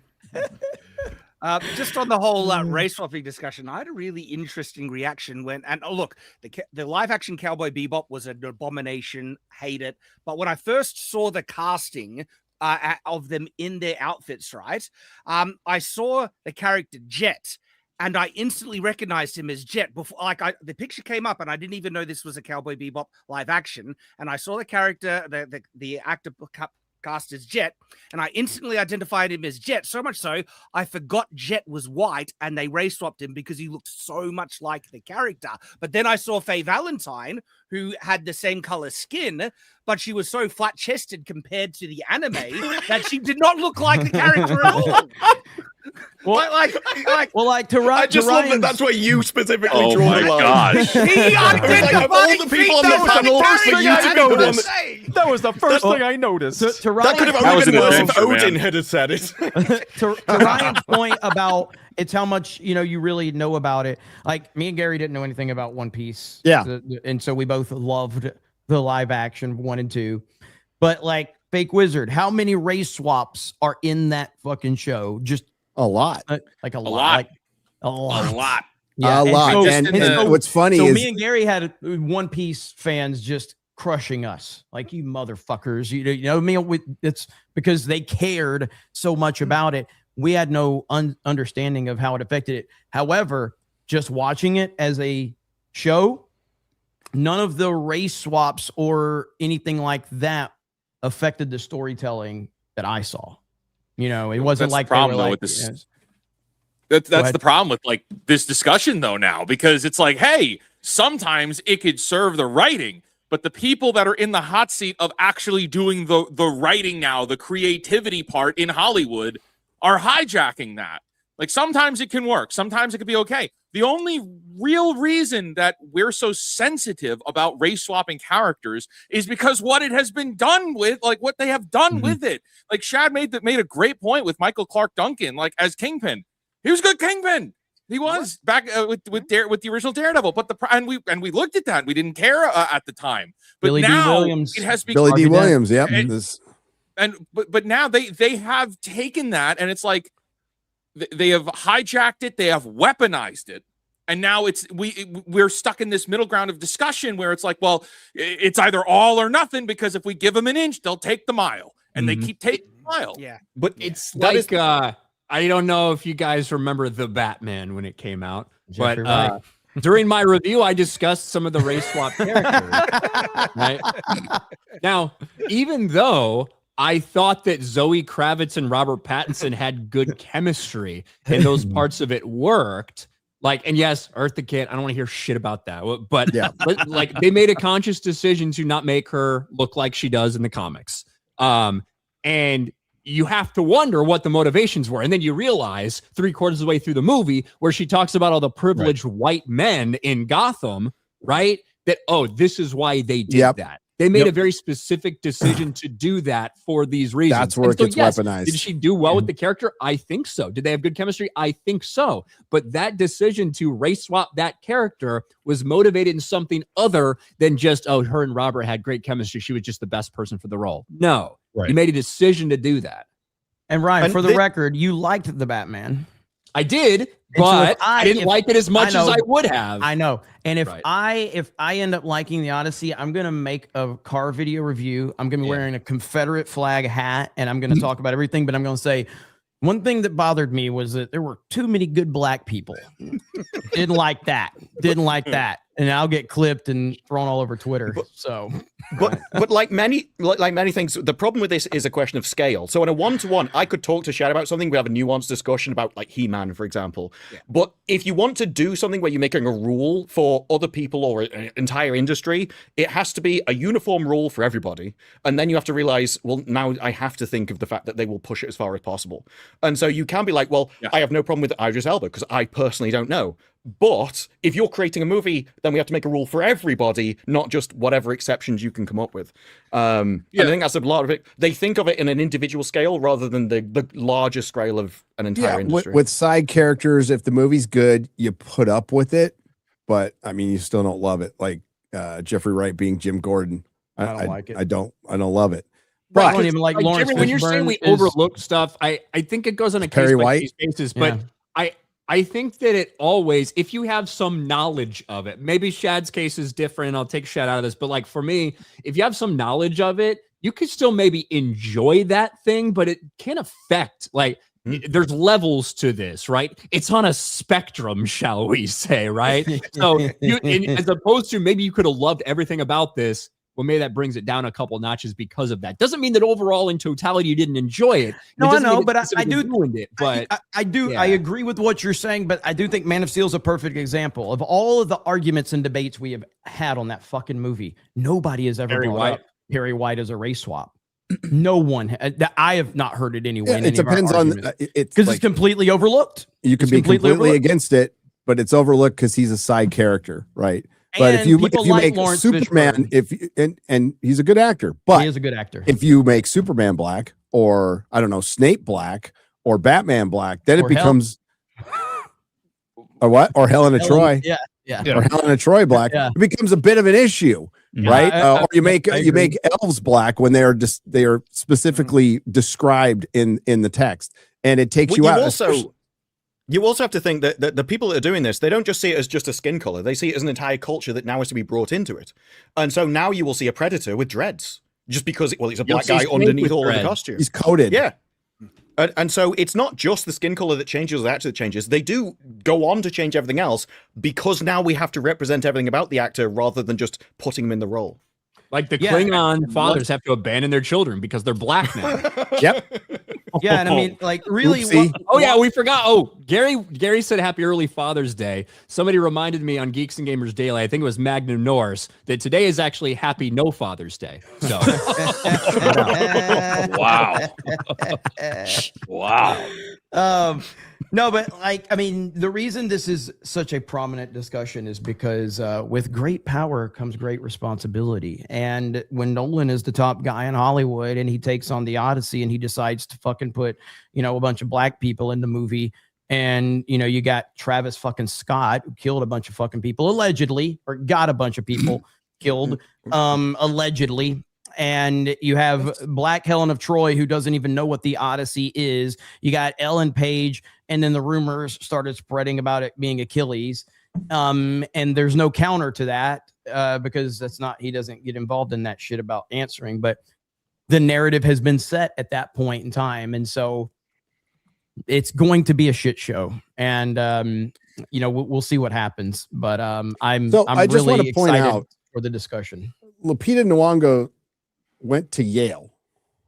right? And she has a master's degree in fine arts. But she's never heard of the Odyssey. Yeah, but were they the people who got sued for their entrance exams being not exactly fair? Yeah. Yeah. Strange that. That's pretty crazy. Pretty crazy. Interesting. But yeah, it's the Odyssey is going to be a complete fucking shit show on so many levels, and I love it. I'm here for it. But yeah, it just really depends on the prominence of the race swap and how it affects the story. It certainly affects the Rings of Power, absolutely affects the Rings of Power, and their whole motivation was to subvert Tolkien's work. So people see that motivation, and that affects their opinion, and it should. It should. Just like if you watched all of Toy Story and they emasculate fucking Buzz and Woody, and you're pissed, then you should be pissed. The Rings of Power analogy to the Odyssey is particularly good because the Emily Wilson stuff is, well, when you're doing a translation, all these words can mean all these different things, so I have to choose the words. Rings of Power, their actors, when they were doing the marketing, said it almost exactly the same thing. That, well, there's gaps and there's words and there's interpretation that leaves space for you to put your own thing in. And so they're actually very similar in those comparisons of people going, we don't exactly know. And so that puts up this weird haze that we can write our own thing in. And it's the glee with which they do it. Odin and Ryan, do you guys buy the box office theory numbers that are out there right now for the Odyssey? Last I saw, they hadn't been public yet. I haven't seen them because they were high on a paywall at first. Box office theory currently projecting 97 to 132 million opening weekend in the U.S. and a total domestic gross between 325 and 475 million domestically. That's fucking crazy to even be able to project that right now. But that's from box office theory. I mean, pre-sales opened like a couple weeks ago, so and pre-sales look really good for IMAX. Nowhere near the stratosphere of Spider-Man. Yeah. Spider-Man's pre-sales are fucking insane. It's Odyssey's still looking good, though, right? It is a different thing. We talk about this a lot. There's a difference between a movie like this than an MCU or like a franchise type of movie where people are worried about spoilers and there's so much FOMO about opening weekend and stuff. I mean, I can buy $100 million opening for it. Yeah, it sounds sure. That would be the second biggest, or that would be the biggest opening of Nolan's career outside of Batman. If it hits not over just for $100 million. inflation. Yeah, with higher ticket prices. Yeah. And IMAX prices adjusted for the roof. inflation is gay. I don't get into all that. It's not gay. It's accurate. Wait, did you say you don't get into politics? Yeah, it's just it's all no. How is it gay when it comes to Nolan's film? Come on, get the fuck out of here. First of all, I have said this for years. Oh, hug your body for pillow. Years. Everything's different. Every year you say it, it gets worse and more stupid. You gotta take well, the last 20 years, we'll be 5 talking years. like thousands of dollars. You're right that everything's different, Jeremy. Everything but is different. That context is important. Right, context, but it's still like when Gone with the Wind came out, there was nothing. Now, today, there's everything that you can do anything. 5 You years can watch ago. People it everywhere. Death in America in a dust bowl and, leading up to World War II. So, but there's nothing going on. Shouldn't shit on Mandalorian and Grogu for what The it's doing point- at the box office. The point because is with context, everything people is can do it. relative to the time we're in. So Mandalorian and Grogu You don't say. flopping. That's the point of based on inflation. the budget, flopping based on the budget right now. And then you like, correct for inflation. It's even yeah, worse. It's all relative to the budget and the time we're in, not comparing it to 25 years ago and all of that. Like it's Okay, I think what it comes down to is butts and seats, dude. That's the issue. Right. And that's where the ticket prices come. Right. There's less people seeing movies now than and so 15 years ago. So when let's hypothetically, let's say the Odyssey does $1 billion. I don't think it will do $1 billion, but let's hypothetically say it does $1 billion. We may have 5 movies this year do $1 billion, maybe. And so that would put it in the top 5 movies of the year. Okay. That's a success by any measure of being in a top 5 movie of the year. That's the way you judge it. But if there was 50 movies that hit $1 billion, then that suddenly changes the dynamic of saying, well, I mean, there's 50 movies that hit $1 billion, so it's really not a success. I think a lot of people are going to go see this because it's a Nolan film and because he's taking on the Odyssey. I think that, and also to counter the billion thing, it would be a failure if it costs like Rise of Skywalker. $600 million. Where it's like, it made $1 billion, but it also lost money. Right. Now, I'm not saying that's what's happening with the Odyssey. Relative to the budget, yes. Which means relative to the times, which means relative. I think to we can all agree that inflation is gay.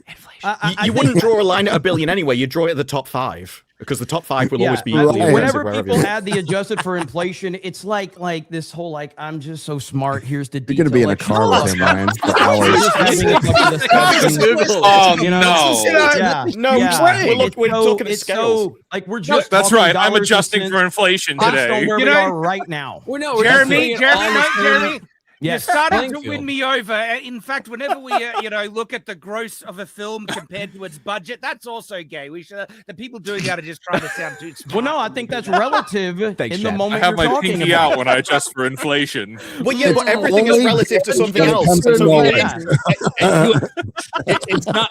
Sometimes things aren't just specifically black and white. In the same vein, you mentioned, hey, if it finishes the top 5 movie of the year, makes Well, $1 billion, it's an automatic. Well, this success. would be black and white, though. relative to the budget. Like all Nothing these is things black and do white. matter. I don't think this would be. Adjusted for inflation is not the end all be all of anything that ever I is agree. mentioned. I agree. Everything needs to be held in It's context. very good When for you look at context, though. Superman and Man of Steel, right? How many people are going to these movies? How many people are interested in universes? All of those things do matter So then and are- should matter. yes. And I don't think you should just discount any of them. Right, but when you only bring inflation, but are you going to bring up how many people are pirating on the internet? Like, I mean, all of the context matters, not some of the context. Jeremy, how long has piracy been Agree. around on the internet? But that's why you're the one that's discounting it. What are you talking about? I'm saying once we start inserting one piece of context, we need to add 5 other pieces of context. I mean, one Okay. Forget all of that. The context is how much money it makes. Judge it Context, I on feel a like. simple baseline instead of complicating it. I feel like I'm listening to That's Kamala it. Harris right now. Gosh. Jeremy, That's The reason, the reason We're you not use talking about the inflation, significance of time. the reason you add inflation in is so you can zoom out and use things relative to the entirety of time rather than your current year. So you are standardizing everything over since the beginning of time, essentially. Is that So you context? can Is compare that everything on the same level. Yeah. So Yes. rather than the top 5 in a year, you can now do the top 5 of all time. That's the only Yeah, difference. yeah. Yes, and that just overcomplicates the conversation. I simply said it would be the biggest It's the opening same of his career conversation. outside of the Batman movies. That's all I said. And he's like, well, adjusted for inflation. It's like, yeah, Well, yeah. it fuck won't be off. monetarily. Yes, monetarily Yes. it will be. That's all Yes. I was saying. And bringing like this bullshit into it, it's like, who cares? Like we can add more context to it. And in reality, who knows how much it's done if you start bringing every little piece of nuance into it in detail. I'm just saying, on pure Jeremy, dollars and cents, it would be the biggest opening So of his what was career. this big- Would you That say is that how therefore it will be was the his- most was number his- of people are going to have seen this movie? Is that what the argument that you're trying to say? The No. biggest, most people. I didn't say that. Okay, So that's mo- why you had to Spend bring their it It was up. just money. so what, When what's thing- what's It's the a shame you previous- weren't saying that because that would have been a great point. Was it Dark Knight Rises is his biggest opening, right? Yes. Okay. So when things cost more, people spend their money on different things. They make different decisions. The money is still the money. That's all I'm judging on. It's just like when you want to talk about sports statistics. Everybody wants to bring up details, and Tom Brady passed for 5,000 yards. Well, Dan Marino passed for 4,000 or 4,500, but you had 17 games back then, or 16 games, or 18 games, and just like, so we're we just add a bunch judging of it on a context scale. to the conversation. Right. Yeah, and that actually does matter. Right. But when it then comes you have passing to yards. ask, but then you have like a lot. About the era that it was in, Yes. and what Right. the offenses was relying. Right. Exactly. And so when you bring one piece of context, you have to add like 20 pieces of context to fully make the context work. Or you can just judge it I am on a totally scale. on board with you. Yeah. Yeah, that's my argument. I would have just argued that we don't know what inflation is because they lie to us. You know, Jeremy, I what need about inflation. The Oh my- more you I- know. let's go. What Jeremy? I do actually understand what Jeremy's saying. Jeremy's saying if he brings something up and somebody says, "Well, just for inflation," then you should also factor in a million other things that are happening. Ryan is a And sports I get fan, it, and this but is why he knows what I'm talking but about. It shouldn't just mean that's gay. We don't need that. But it probably shouldn't. Well, that's why I thought Odin's point about seats, because at the end of the day, that is the most important metric. The what amount of do people in people- the cinema that view the movie, The- regardless the- of money. What's in seats? The highest grossing. But I'm just the saying highest. that if that was what the standard was, is like, what movie has pushed the most seats? And if that was every scale, then that's what we would discuss. What's the But highest that's not grossing what movie of we all discussed. time? know that. I wish That's we the problem. had those numbers. What's the highest grossing movie of all time? Just for Avatar. inflation, to be gone with the wind. No, nobody. There you go. There you go. Jeremy, Because- Jeremy, hang on, because nobody questions that Gone with the Wind is the most popular, sold the most tickets, highest grossing movie of all time, and it won't even be close. even adjusting second? for inflation. What second? Star Wars? Star Wars, right? Yes. Odin? Yes. Correct. Yeah. And Yes. but these, I think everything does matter, but I think the butts and seats thing does matter as well, because when you're talking about something, and maybe less for something like the Odyssey than for big franchises like Marvel Cinematic Universe and Star Wars and things like that, the reason that matters is because the size of the fan base who may then be buying toys or playing video games or be doing trading card games, like all of that stuff, it does matter when you have this shrinking audience pool. Even if a movie comes out and makes $500 million and 8 years later another movie makes $500 million, well, you have effectively lost part of your fan base. And those are all things that we can talk again, yes. And I mean, if we're talking about, we're getting into it, like the adjusted for inflation thing, then like, okay, well then we talk about the price of IMAX tickets, which is what the Odyssey is being pushed on more than any film What's the on average this price level. of And an that IMAX is going ticket? to inflate the cost or the money that's going to make relative to any other movie. There's so many little details, but we're just talking about dollars and cents. It's a very easy, clean way to have the discussion. But if you want to muddy it up, we can do that too. By bringing up facts and figures. Yeah, sure. We can muddy it up by bringing up facts and figures. It is not a fact, because once you bring That less people are up- going to see it is a fact, yes. My point is once you bring that, then you have to add about 20 other factors to give the full context, or you can just talk about it in a straight streamed line. That's my point. In generalized way. Yeah, because this is what the inflation bros don't want to add is like the inflation bros. Inflation bros. Inflation bros. Okay. I love you, Jeremy. Inflation bros are like PC bros. They're very passionate about this topic. Inflation master race. Yeah, they're very fucking passionate. Jeremy, what I love about inflation again on Today Cobra. Then like the inflation of Joe Biden is gay. Okay, Yeah, I'm saying if someone else is president, it might actually matter a bit more. But that's a very nuanced discussion when you're bringing up inflation from a political discussion, because you're bringing up so many different factors. Here we're just talking about straight dollars and cents. That's all we're talking about.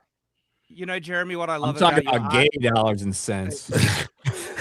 it is Pride Month. The thing that I love most about your arguments is that you make me feel like Wesley in The Princess Bride when he's talking to Vicini, how he says, "Truly, you have a dizzying intellect."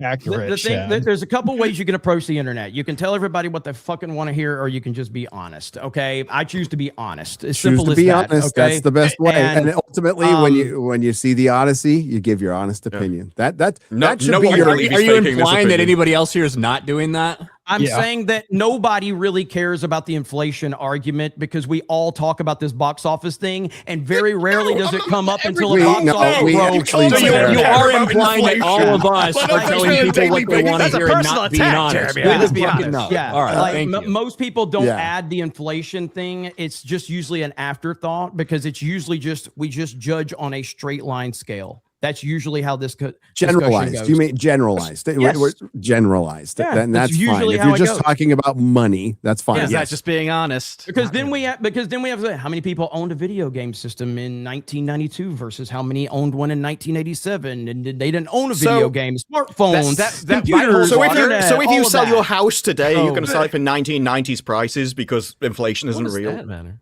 That has nothing to do with what we're talking That- about. but that's why house prices go up is inflation. I never said I was it saying, what does that wasn't matter? real. This is Jeremy, I by the said way. that it doesn't matter for the discussion that we're having right now, because it's all relative to 2026 and where we are.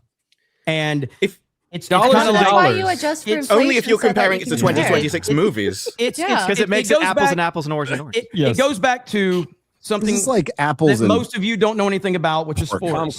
But when Barry Bonds Is that why you was chose hitting- the example when rather than Barry- just inflation, which we Barry, didn't know about? When Barry Bonds I was love hitting this so much. 73 home runs in a season, and everybody claimed it was because of steroids, and it's like the entire fucking league is on steroids, and there's only one man hitting 73 home runs, and so it doesn't matter if he's on steroids or not. Everybody's on steroids. Do you and have only proof of one that? man is doing Do you it. have proof Yes. of that? But do you Yes. have No, but but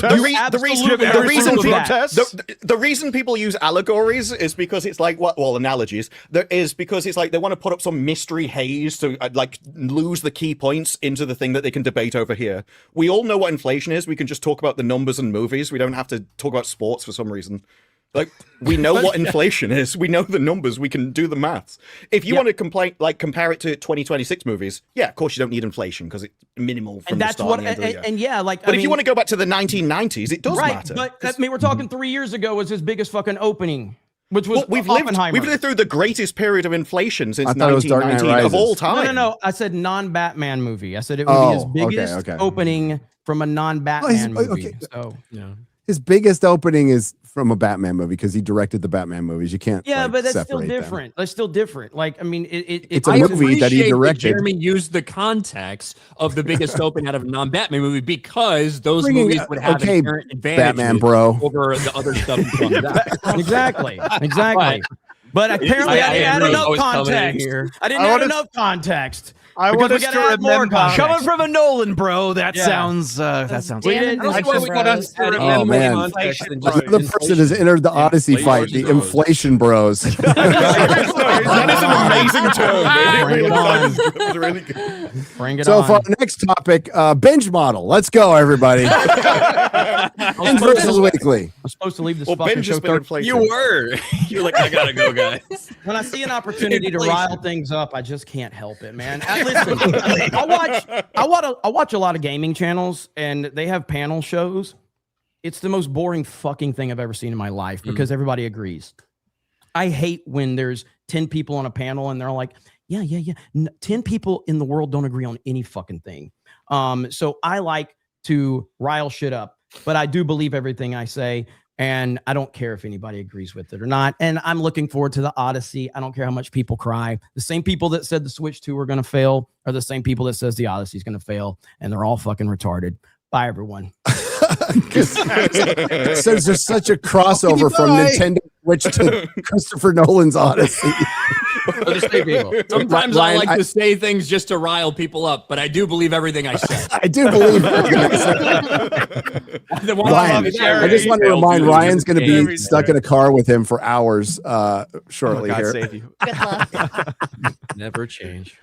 I love it. I love it. Yeah. I did want to bring this up real quick. From Marvel Mania, do people seriously think Marvel would introduce a rebooted Jean Grey Sadie Sink before giving the Fox X-Men universe a proper send-off, especially when Cyclops is still there? Something doesn't add up. It's happening. I don't know what to tell you. Yes. Yeah. Well, it's also not the worst idea if you want to slowly transfer over from your old to your new stuff. Having people on both sides merging together is probably good marketing. Odd, and I mentioned this at the time, and when my friend told me, I'm like, what?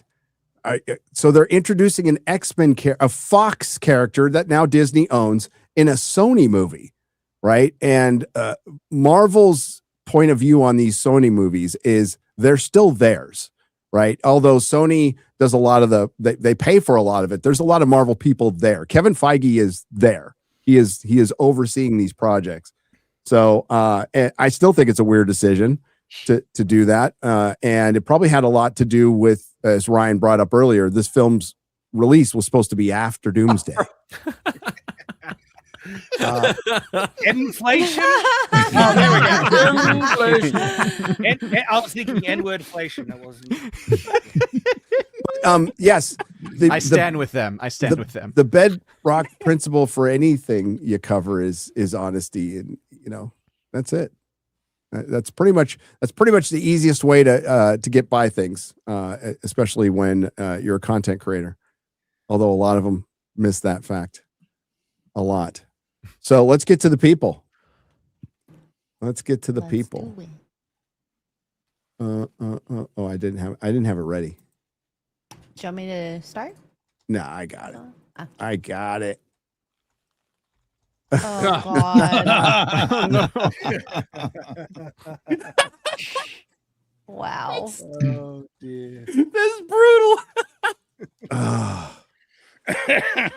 Yeah. Oh, no. Well, Basically, I mean, basically, it's all the matter how you care about the individual thing you're watching, and I just couldn't give two shits about Pixar and Toy Story anymore. I used to love Pixar. Incredibles is one of my favorite movies. Love that fucking movie. It's incredible. Incredibles 2 sucks balls. It does. It is absolutely. It's MCU before the MCU or during the MCU. Yes. Yeah. At the rise. Disney At the bottom rise made of it worse. Yep. Well, and they got rid of Lasseter for nothing. For absolutely For nothing. hugs. Hugs. For being a nice guy. And yeah, and their only future, Lasseter, an innovator, he would have made original films, and sure, like people got on him for Cars and Cars 2 and all that, but he still would have made original films. Now Pixar is going to be monsters. I don't know, 2, 3, 4, whatever. It's just going to be sequels. And there'll be another Incredibles. What's really sad too is that a lot of the creatives are still like OG creative, like Pete Docter, still OG. He was there in the first movie. Like it's the same thing with Disney. If they are completely in control, they poison it. It doesn't matter who you bring in. It can be the original creators. It could be them at their peak, but they will fuck it up. They will poison it. Pixar. Makes you wonder how bad some of this other shit could have been, right? When Right. remember Elio and the reporting about Elio like they wanted to make him be gay and they wanted to do all this stuff, and a lot of from the head they cut it off, So, say for Toy Story 5, who knows what they said no to, dude? You know what I mean? Yeah. Well, they're perfectly fine with the intersectional feminism. But they gotta dial back the gay stuff, because they did get a lot of clapback for that, and it did harm their brand, a brand that I think absolutely sucks and is trash anyway. But there we go. Intersectional feminism is more subversive. It's under the Way more. radar. If you're not watching, if you're not really looking for it, you can easily just go, "Oh, they're just making fun of Woody or whatever." Yeah, gay stuff is more overt. It's because it won. So it became the foundational principle of all of society. So you're swimming in water. So a lot of people don't even know it's there until you go, what about that and that and that and that? This is why you get people who will say, why can't you just let me like something? So, well, you liked it before, and now I've pointed out the things now you don't like it. So it doesn't mean you disagree with me. You just never saw it. Yeah. Rollin' the Wretched, 4 parts for $100. Hail Rollin'. Fuck those conforming bitches at Pussy. Oh, we'll talk about that in a second. At the Pussy Rock Museum. If real punk rockers from the 70s time traveled to today, they would burn that museum to the ground. Half the bands would probably that agreed. If the bands that are there, their younger selves would have burned that shit to the ground. Yeah. Some of them. I don't think I think that punk rock was rebelling against the thing at the time, and then they won, and so they started supporting what they'd always liked. Yes. It's not that they were against authority altogether. They just wanted to replace it with their version. Yes. Yes. I mean, it was definitely a movement, but it started out actually in America. As much as the UK loves to take credit for it, it started in America. I know nothing about it. I won't take credit. In the UK, it was fashion. It was an attitude that went with it, but it was also fashion. But there's lots of different types of punk rock. There are true believers, and then there's commie punks, and there's lots of difference. But a lot of the older ones have just turned into basically the hippies that they supposedly were against at the time, that they were going against the hippie movement. You need to find another place quick, Gary, because right now the fellowship is living on a prayer. He snuck it in. He did. Ryan, why are black people so good at basketball? Because all you have to do is run, shoot, and steal. Rolling. Happy Juneteenth. Wow. Gary called me an insensitive bastard. Is that what he meant to say? For telling a racist joke. I'll go with incentive bastard, because that's what he wrote. For telling a racist joke the day after Juneteenth last year. So this year I told one on Juneteenth. Happy now, Gary? Yes, I'm much happier. Yeah, don't play coy. Don't do that passive aggressive shit. Do it on the day. Although I went chicken shit. I for my Black Snape video, I was gonna that I posted. I just said good afternoon or whatever. I was gonna say your reparations, sir. There you go. Should have. Come watch Ian play First Light tonight as we will become Agent 003.5 licensed to hoe on a corner. I hear the game is mostly about spying and less about killing people, and that it is perfect for Ian since everyone can hardly see him. Love you, Ian, and may see you Monday. Today's read is John 14:6. Jesus said to Ian, I am the way and truth and the life, but there is minimum height to come to the Father. There's a minimum height requirement, which he left out. Hail FAQ, Fellowship Chat, Mods, and Little Thor. Dan Voss continues to gaily renege on his bet. No, I got lyrics.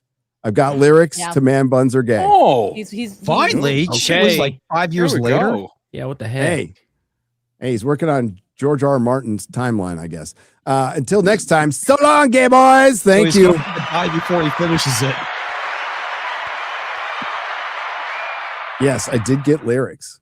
As far as the meetup is concerned, let me check right now. Hang on. I don't see an update of confirmation yet.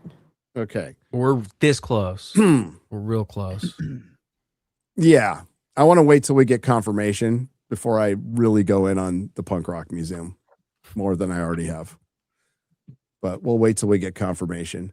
And even when we get confirmation, when and if, whatever place we get, we are going to kind of keep the location secret until last minute. I could tell you right now, if we get this place, it is in Las Vegas.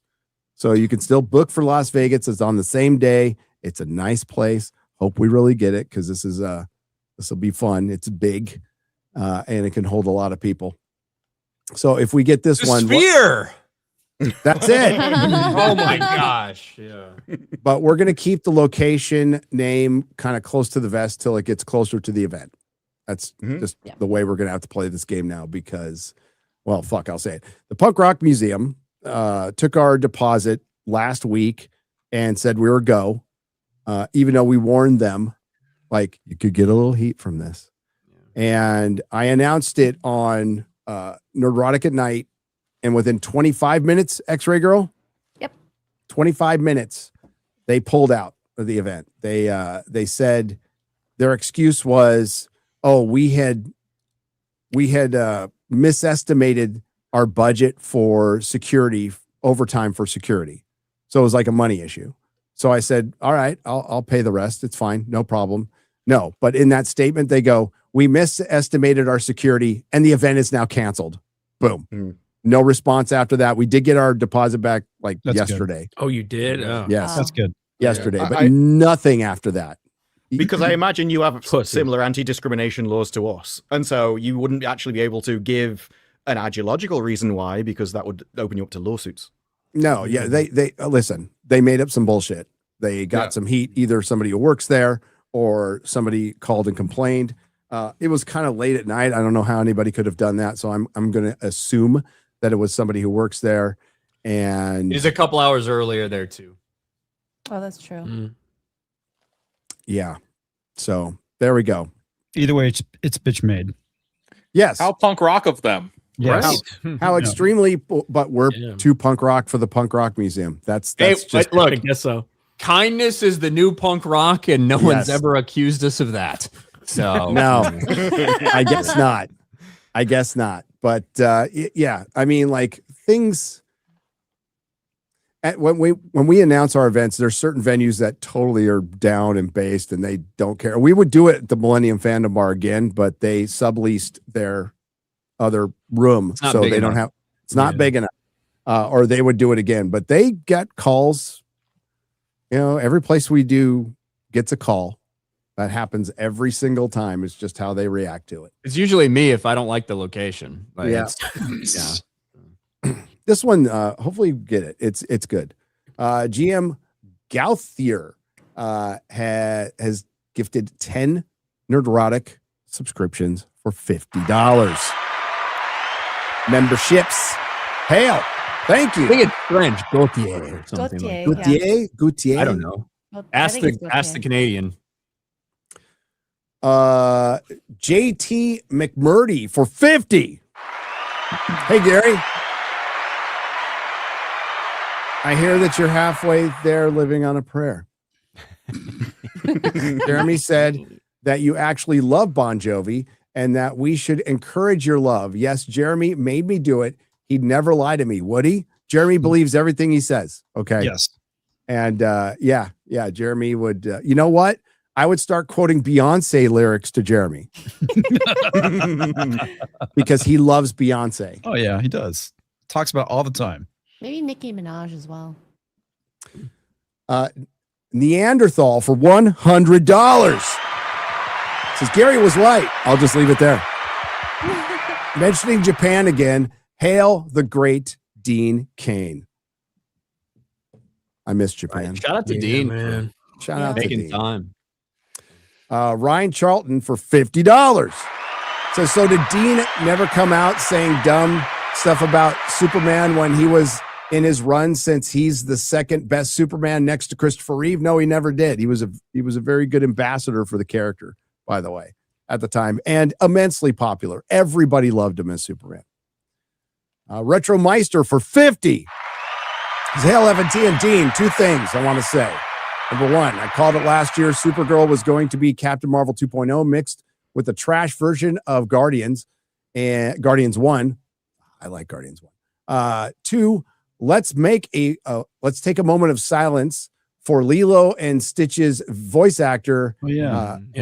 Is it Davey Chase? I think it's Davey. Davey Chase. Yeah, Davey who Chase. passed away recently at 35. 35. That's so Meningitis. Very young. Wow. Oh my god. I heard she was living on the streets or some shit too. I don't know what's going on. Yeah. Oh, she was? I gotta be honest. I don't know anything about this girl. I don't know anything about her either. Watched Lilo and Stitch. Obviously, sad story. Period. But I don't know too much about the story other than a couple random things I saw on Twitter. I don't know who she is. She was living on the streets? Yeah. Ugh. Yeah, and she was in the hospital like a couple days earlier for like starvation. Like she had a lot of problems, malnourishment or whatever. But she had money too. Like her agent came out and said like she actually had a lot of money, but she was a little too far you need gone money for on- drugs in the brain. Jeez. Yeah. JC Decimal for $100.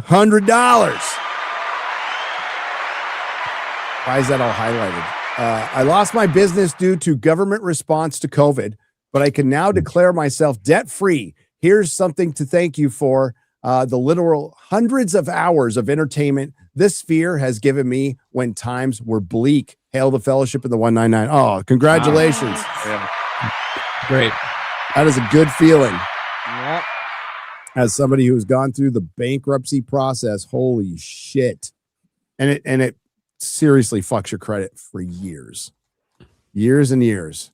And I lived, so it was 5 years. I was on through bankruptcy and through a loophole. It wasn't affecting my wife because the only thing they could come after was the house. And we bought the house as dual tenants in common because we bought it a year before we were married. So they couldn't come after the house. And so I had to live off of a pay-as-you-go bank card for 5 years. That's how I paid my bills. That's how I paid for my gas. That's how I paid everything. I couldn't get a bank account, but I made it through it. Man, it sucked. Whew. Lieutenant Heavy Metal for $100. Landman, 1883 S tier. Tulsa King, 1923 A tier. Dutton Ratch, worst thing 101 Studios has ever made. Please explain what's good about it beyond Ed Harris. Really? I think it's pretty good. I think it's like earlier seasons of Yellowstone. I wouldn't say it's as good as Landman at all, but I dig it. I wouldn't know why you don't like it. They have to kind of without ruining anything. It's called Dutton Ranch, but they lose the ranch because of the cows. But yeah, I would disagree too with 1923 being good.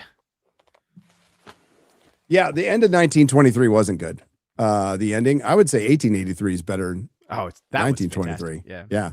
But yeah, I like Dutton Ranch a lot. I think it's very entertaining, and Ed Harris is very good in it. But it is a violent cowboy soap opera. That's what it is.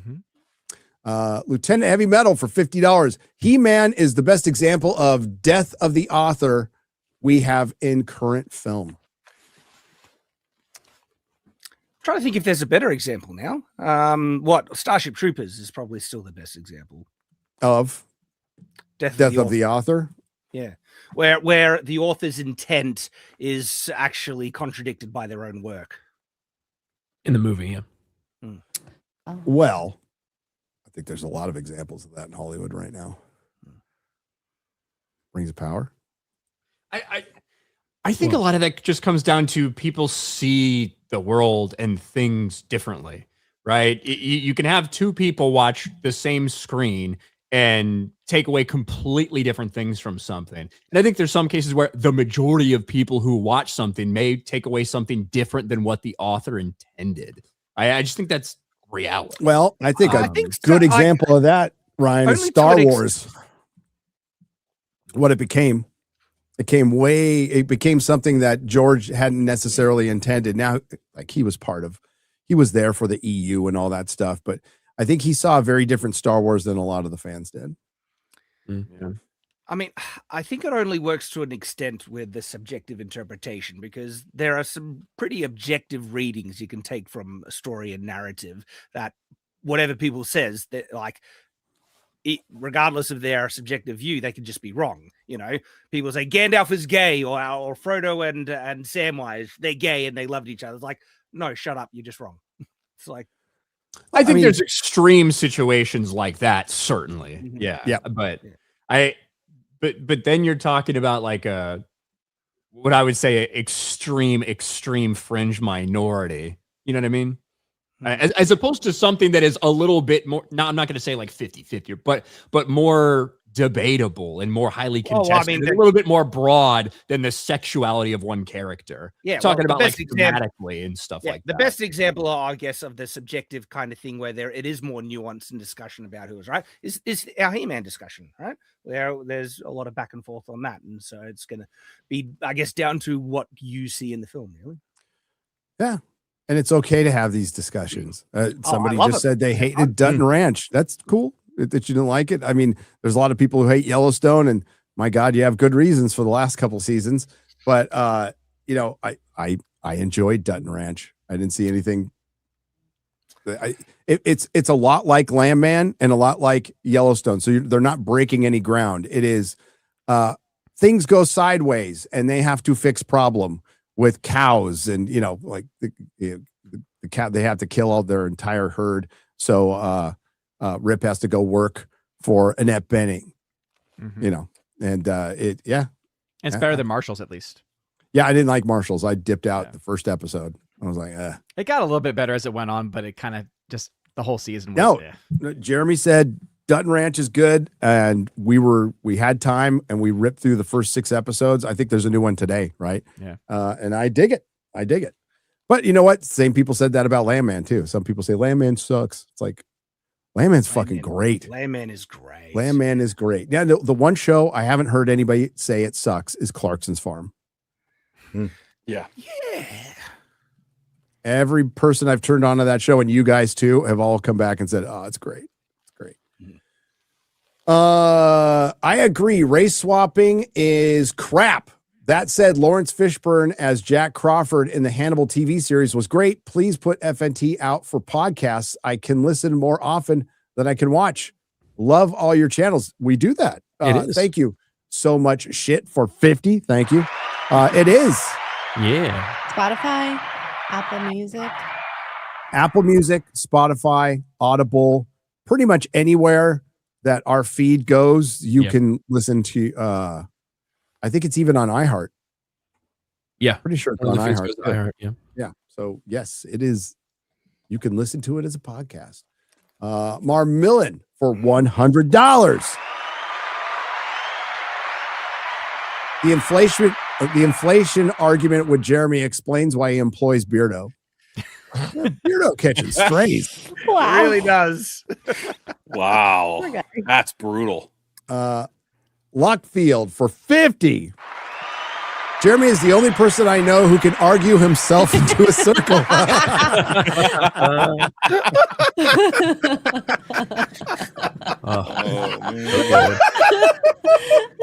Look at Ryan's face. He ain't laughing at all. It's like, yes. It's fucking funny, Ryan. We love Jeremy. We love Jeremy. We do. Tune in to The Day Cobra in about an hour. Beardo for 20. My thesaurus is awful. Not just that, it's also awful. I'm going to give you that. That's really stupid, but really fucking funny. I get it. Ryan Kittle for 20. I made a video making fun of handicapped people, and because I love irony, I also disabled their comments. Jeremy Griggs for $20. My mama taught me to never criticize a man unless you walk a mile in his shoes. So after I stole Ryan's shoes, I walked a mile away in them before I called him retarded. Makes sense. Beardo for $10. These are all in the Streamlabs side, by the way. My girlfriend said she wanted to role play doctor and patient. I told her, hello, I'm your dietitian.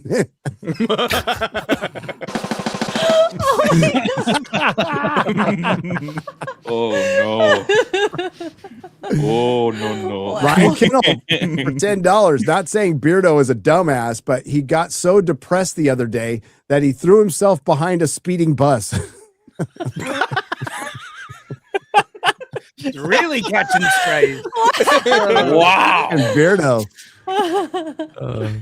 Ryan Kinnell for $10 says, I gave up on white women and am currently dating an African bush woman who just clicked. We just clicked.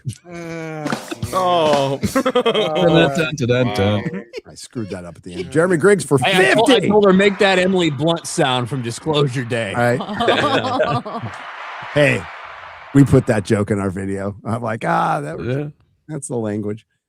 Jeremy Griggs for 50 says, so I'm feeling generous today, but then she slapped me and the bouncer threw me out of the strip club.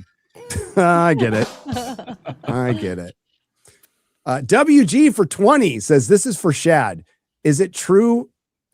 Is it true Child Protective Services in Australia place abused kids with your national soccer team because they are incapable of beating anyone?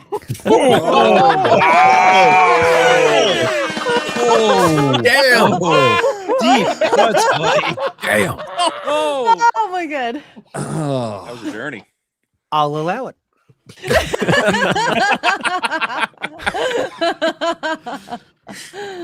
Oh.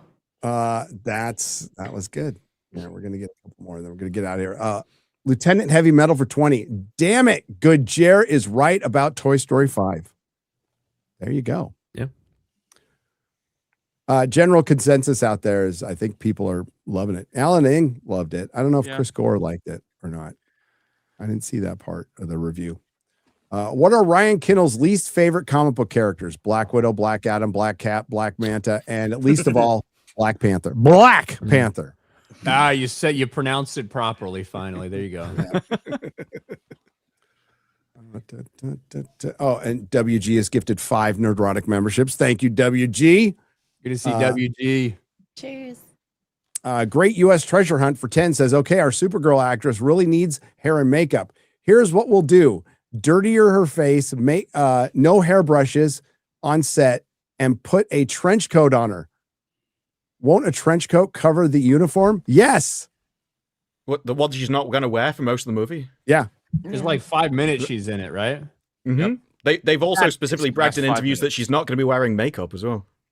Which is a weird, it's a weird choice.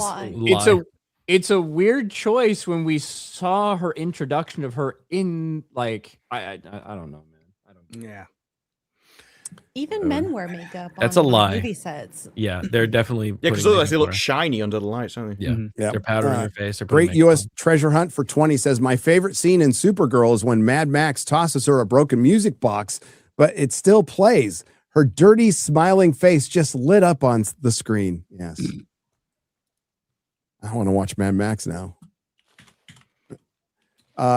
As someone with no interest in video games and anime, I will go to Japan excited to see Kabuki and the No Theater and get to know what crippling loneliness feels abroad instead of at home. Oh, Chica. Damn. Wow. You were not alone. We are here. Yeah, we are here. There's a lot of people. You go hang out in Tokyo. It was a blast. I mean, I don't like anime, obviously. Yeah. The exception of one anime, and that's Pokemon, But other than that, I'm not an anime guy. I had a great time there. So, there's a lot of stuff to do there. There's got to be a couple of anime you'd love. It's just such a it's not even a genre; it's a medium, and so you just even like Dragon Ball Z. Art style. I've never seen a single episode of Dragon Ball Z, and considering I'm about fucking 1,300 episodes behind, I don't think I'm gonna start. Yeah, I start with something like Cowboy Bebop. Yeah, Bebop I've actually season. watched all of Cowboy Bebop. I have watched that anime. That was okay. Yeah, exactly. Cowboy Bebop. A little bit of like Adventure of the Week kind of thing with a little over one of the best opening themes ever. But I'm not like, oh fuck, Cowboy Bebop. Well, yeah, let's go. It's cool. Cowboy Bebop's very cool. My favorite part was the intro. Josh Kelsey has dropped 20 and walks away because that's what Josh does. Pick one, X-Ray girl. Pick a couple. Sure. Elsie Lappin for 5 says, had no idea Ryan streamed himself opening Pokemon cards. Noticed they were in Japanese as well. Guessing scalpers are the bane of his existence. Scalpers are fucking trash human beings. I hope all of them get hit by cars, to be honest with you. But yes, I've been doing that once a week over on Arc Outpost Live since I got back from Japan. I got some Japanese cards that I got there, and I've got a bunch of English stuff that I've been getting. So yeah, come check it out. Ripping packs. Mm-hmm. I'm having a fun time with it. I pulled some great cards. Well, pulled some solid cards last night. Got any chases yet? Yeah, a couple. I mean, I like the Chaos Rising, the third Chaos Rising pack I opened. I pulled the Greninja SIR, which is cool. So. Cards are hot right now. They were dominating. I went to the comic store yesterday. They were. It's disgustingly insane. And the crazy thing is, it is like this. Like scalpers are fucking god awful human beings, but they are part of the reason why the cards are hot. If it was so readily available at retail price, these chase cards wouldn't be so high. These cards wouldn't be worth as much. So it's this fucking disgusting symbiotic relationship between the scalpers who are selling these things for exorbitant amounts and the fact that if you do get one of those cards, it's worth a lot. So yeah. Can I read one more? Yeah. Snacks for 5 says Millie could have kept her mouth shut, but she had to go and Al cock it up. There you go. Aided Clock for 20 says, so according to Jeremy's logic, do I have to go to Spider-Man Brand New Day 6 times since I saw Homecoming 3 times? Yes. Yes. Great U.S. Treasury Hunt for 20 says, is it too much to hope they'd cast an American as Supergirl rather than grown-up transitioned feral kid from Road Warrior? Wow. I think the bigger problem is James Gunn is involved in the production. I think that's the biggest problem ultimately. And after this fails, there'll be a lot of, and then after this fails, I think Clayface comes out later, but once Paramount and Warner Brothers is official, then the discussions start. Then it gets interesting. It's like I said when Dean was on, if Millie Alcock looked the way she looked on the red carpet and was like smiling and bubbly and stuff, I don't think we'd be having these discussions. The problem is the way they're trying to make her look and the fucking, it's always got to be this fucking stern, stoic, fucking mean ass mug that she's got. It doesn't work for female characters, especially when the female character they're based off doesn't act like that or look like that. Mm-hmm. And apparently Clayface is losing IMAX. Yes. Really? I heard that. That slowly they're dropping some IMAX. Yeah. Warner Brothers pulled out of IMAX for Clayface after Supergirl's adjustment is like 40 million. Yeah, the Yui Bull movie Vigilante Citizen Did you see the Variety review for this? Every single sentence makes it sound like a banger. And they are trying to crucify this as much as possible. And every comment is, I need to see this movie. Oh, yeah. Yeah, it is. It does what cinema is supposed to do, be bold and go against the grain. And while it's perfectly okay to vilify one group and constantly put them in shows over and over again as the bad guys, which is some variation of a meth biker gang and Nazis. This is a movie about a vigilante citizen taking out migrants who stab people and drug dealer, like all the bad parts of society that aren't portrayed as bad guys anymore. In some cases, portrayed as good guys.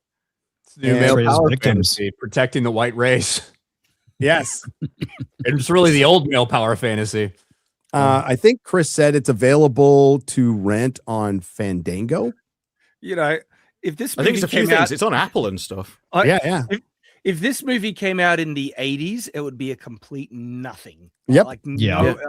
It looks like what? Just a remake of what was that old? Oh, Death there's Wish.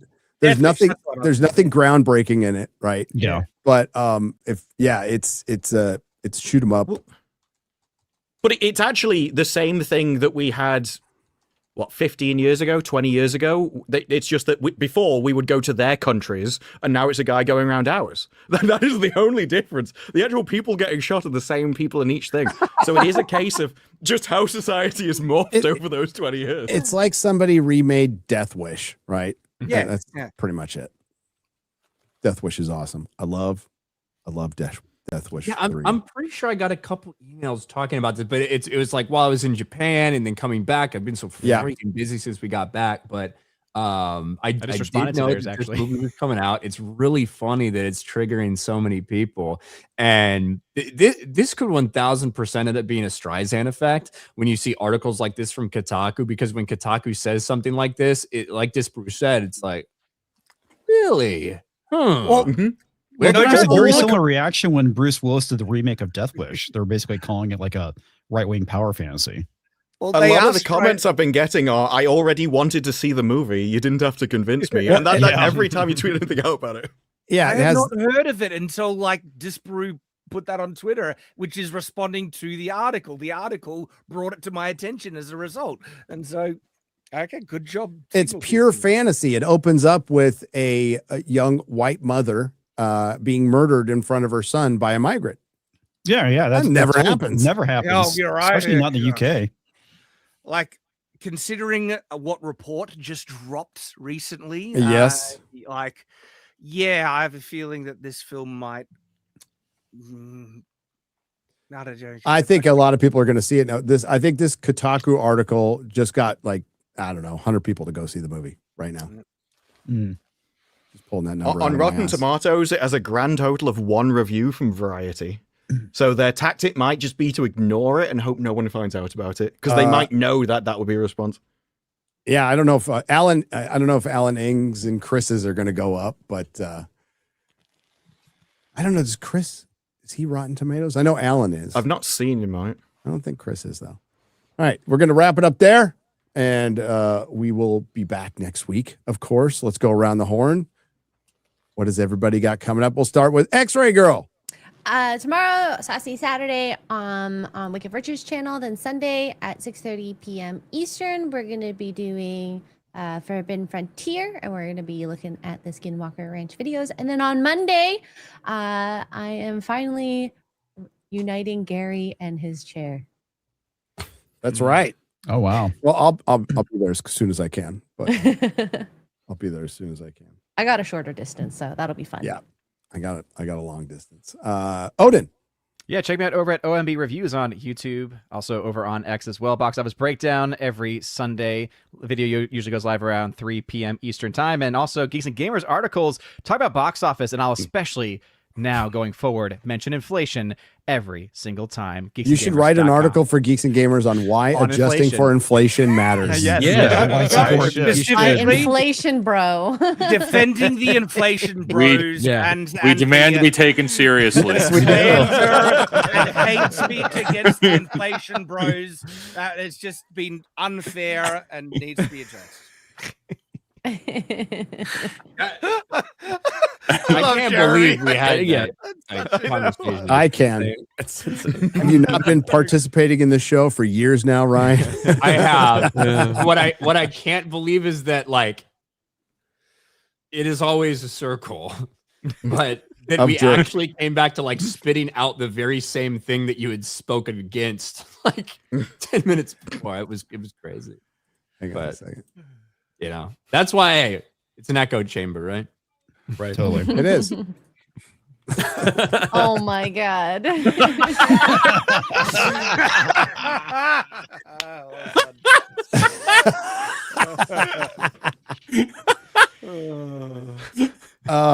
What do you got coming up, Garrett? Oh no. Nothing, but we do have a new live stream.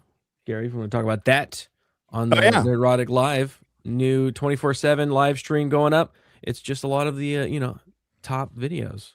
Yeah, a lot of over the lot of years. videos. A lot of If you see videos. anything in that list that you that you think is missing? You Send it to me, let me go know. with it. If I see something, we can fix it Let later. me know. I put like a lot. I put a lot on there. So That's good. if I you guys trust you. have a little downtime, you're cleaning the house or doing something, put that on. You can 3 chat o'clock in the chat. morning when nobody's There you streaming. go. There you go. Exactly. There you go. That's it. Thanks, Garrett. Right on. Comics. Well, apparently, thanks to Roland, I'm streaming a James Bond game. I don't remember what's called. Last Light, Dark Light, First Light, End of Light. I don't know. 9 p.m. Central. Come check it out. All right. Tonight? Tonight. Yeah, tonight. That's in 2 hours and 20 minutes because I can do math. Yeah, it's about right. It's about right. Fake Wizard. We'll be back tomorrow over on Fake Wizards Live for Fake Cast, where we're going to talk about Toy Story and Death of Robin Hood, unfortunately, which is like the ultimate deconstruction, and also The Furious, which I'll be watching this evening. So that's I'm excited for that. That'll be sick. I've heard only good things.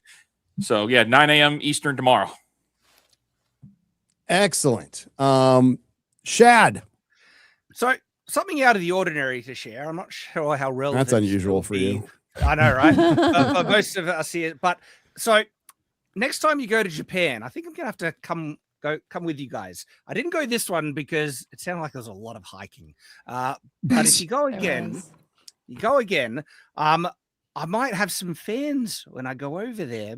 A couple, because if you share this. I have an official Shadiversity Japanese YouTube channel now that I'm posting regular content on. And Shadowversity って何？それは何？テーマの剣や武器のチャンネルなんだ。でも英語なんだよね。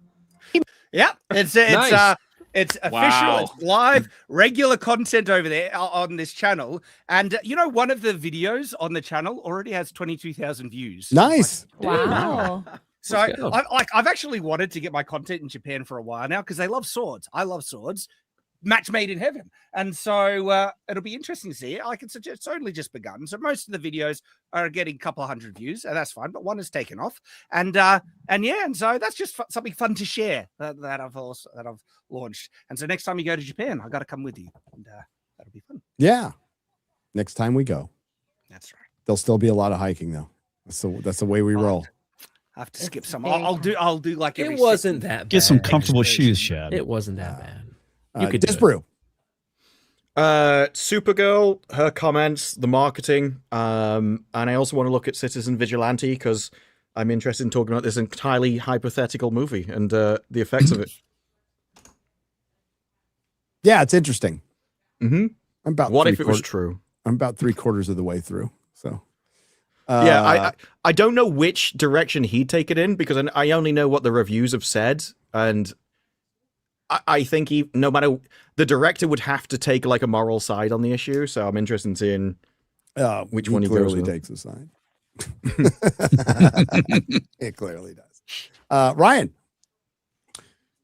I don't fucking know. Go check out my channel. I make videos sometimes. Sports Wars on Sundays, Geeks and Gamers Daily, Monday through Friday, every day until I fucking die. Fuck My Life with Vera, 9 p.m. Eastern on Mondays. That's it. I'm tired. I still need to catch up on Sleep from Japan, honestly. Whew, I'm finally caught up.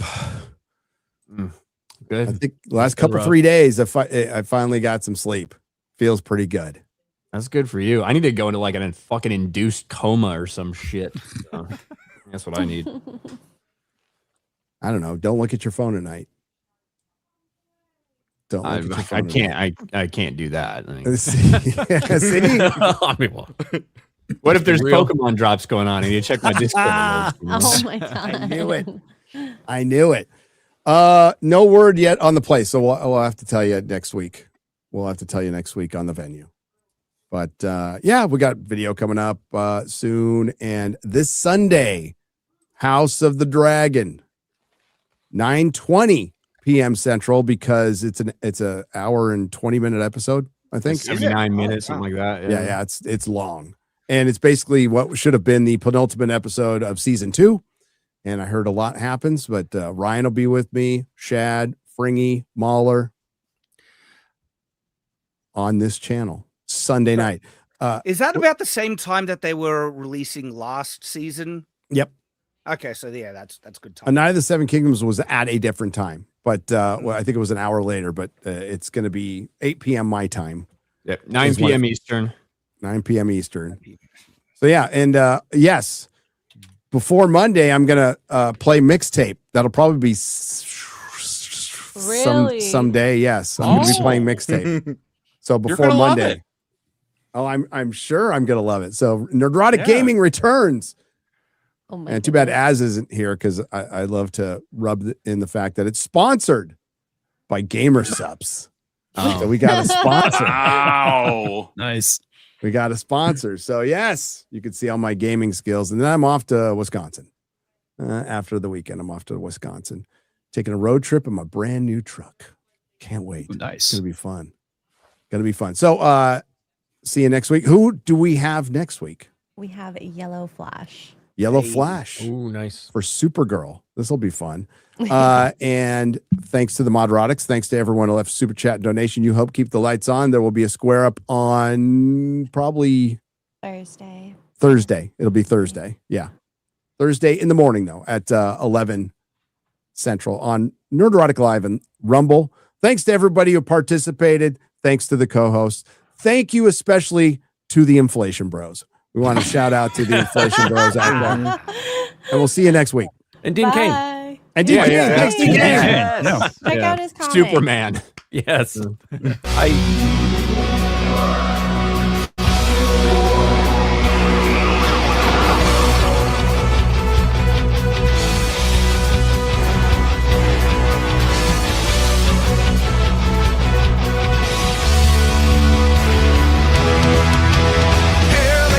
And the crowd cannot wait. Oh, hail Friday Night Lights. I apologize because I'm probably late. Oh, hail Friday Night Lights. Radical lights and highly organized. It's Friday Night Lights, Friday Night Lights. If you're still not offended tonight. Rest assured that the chances are high.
was good.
Do not come.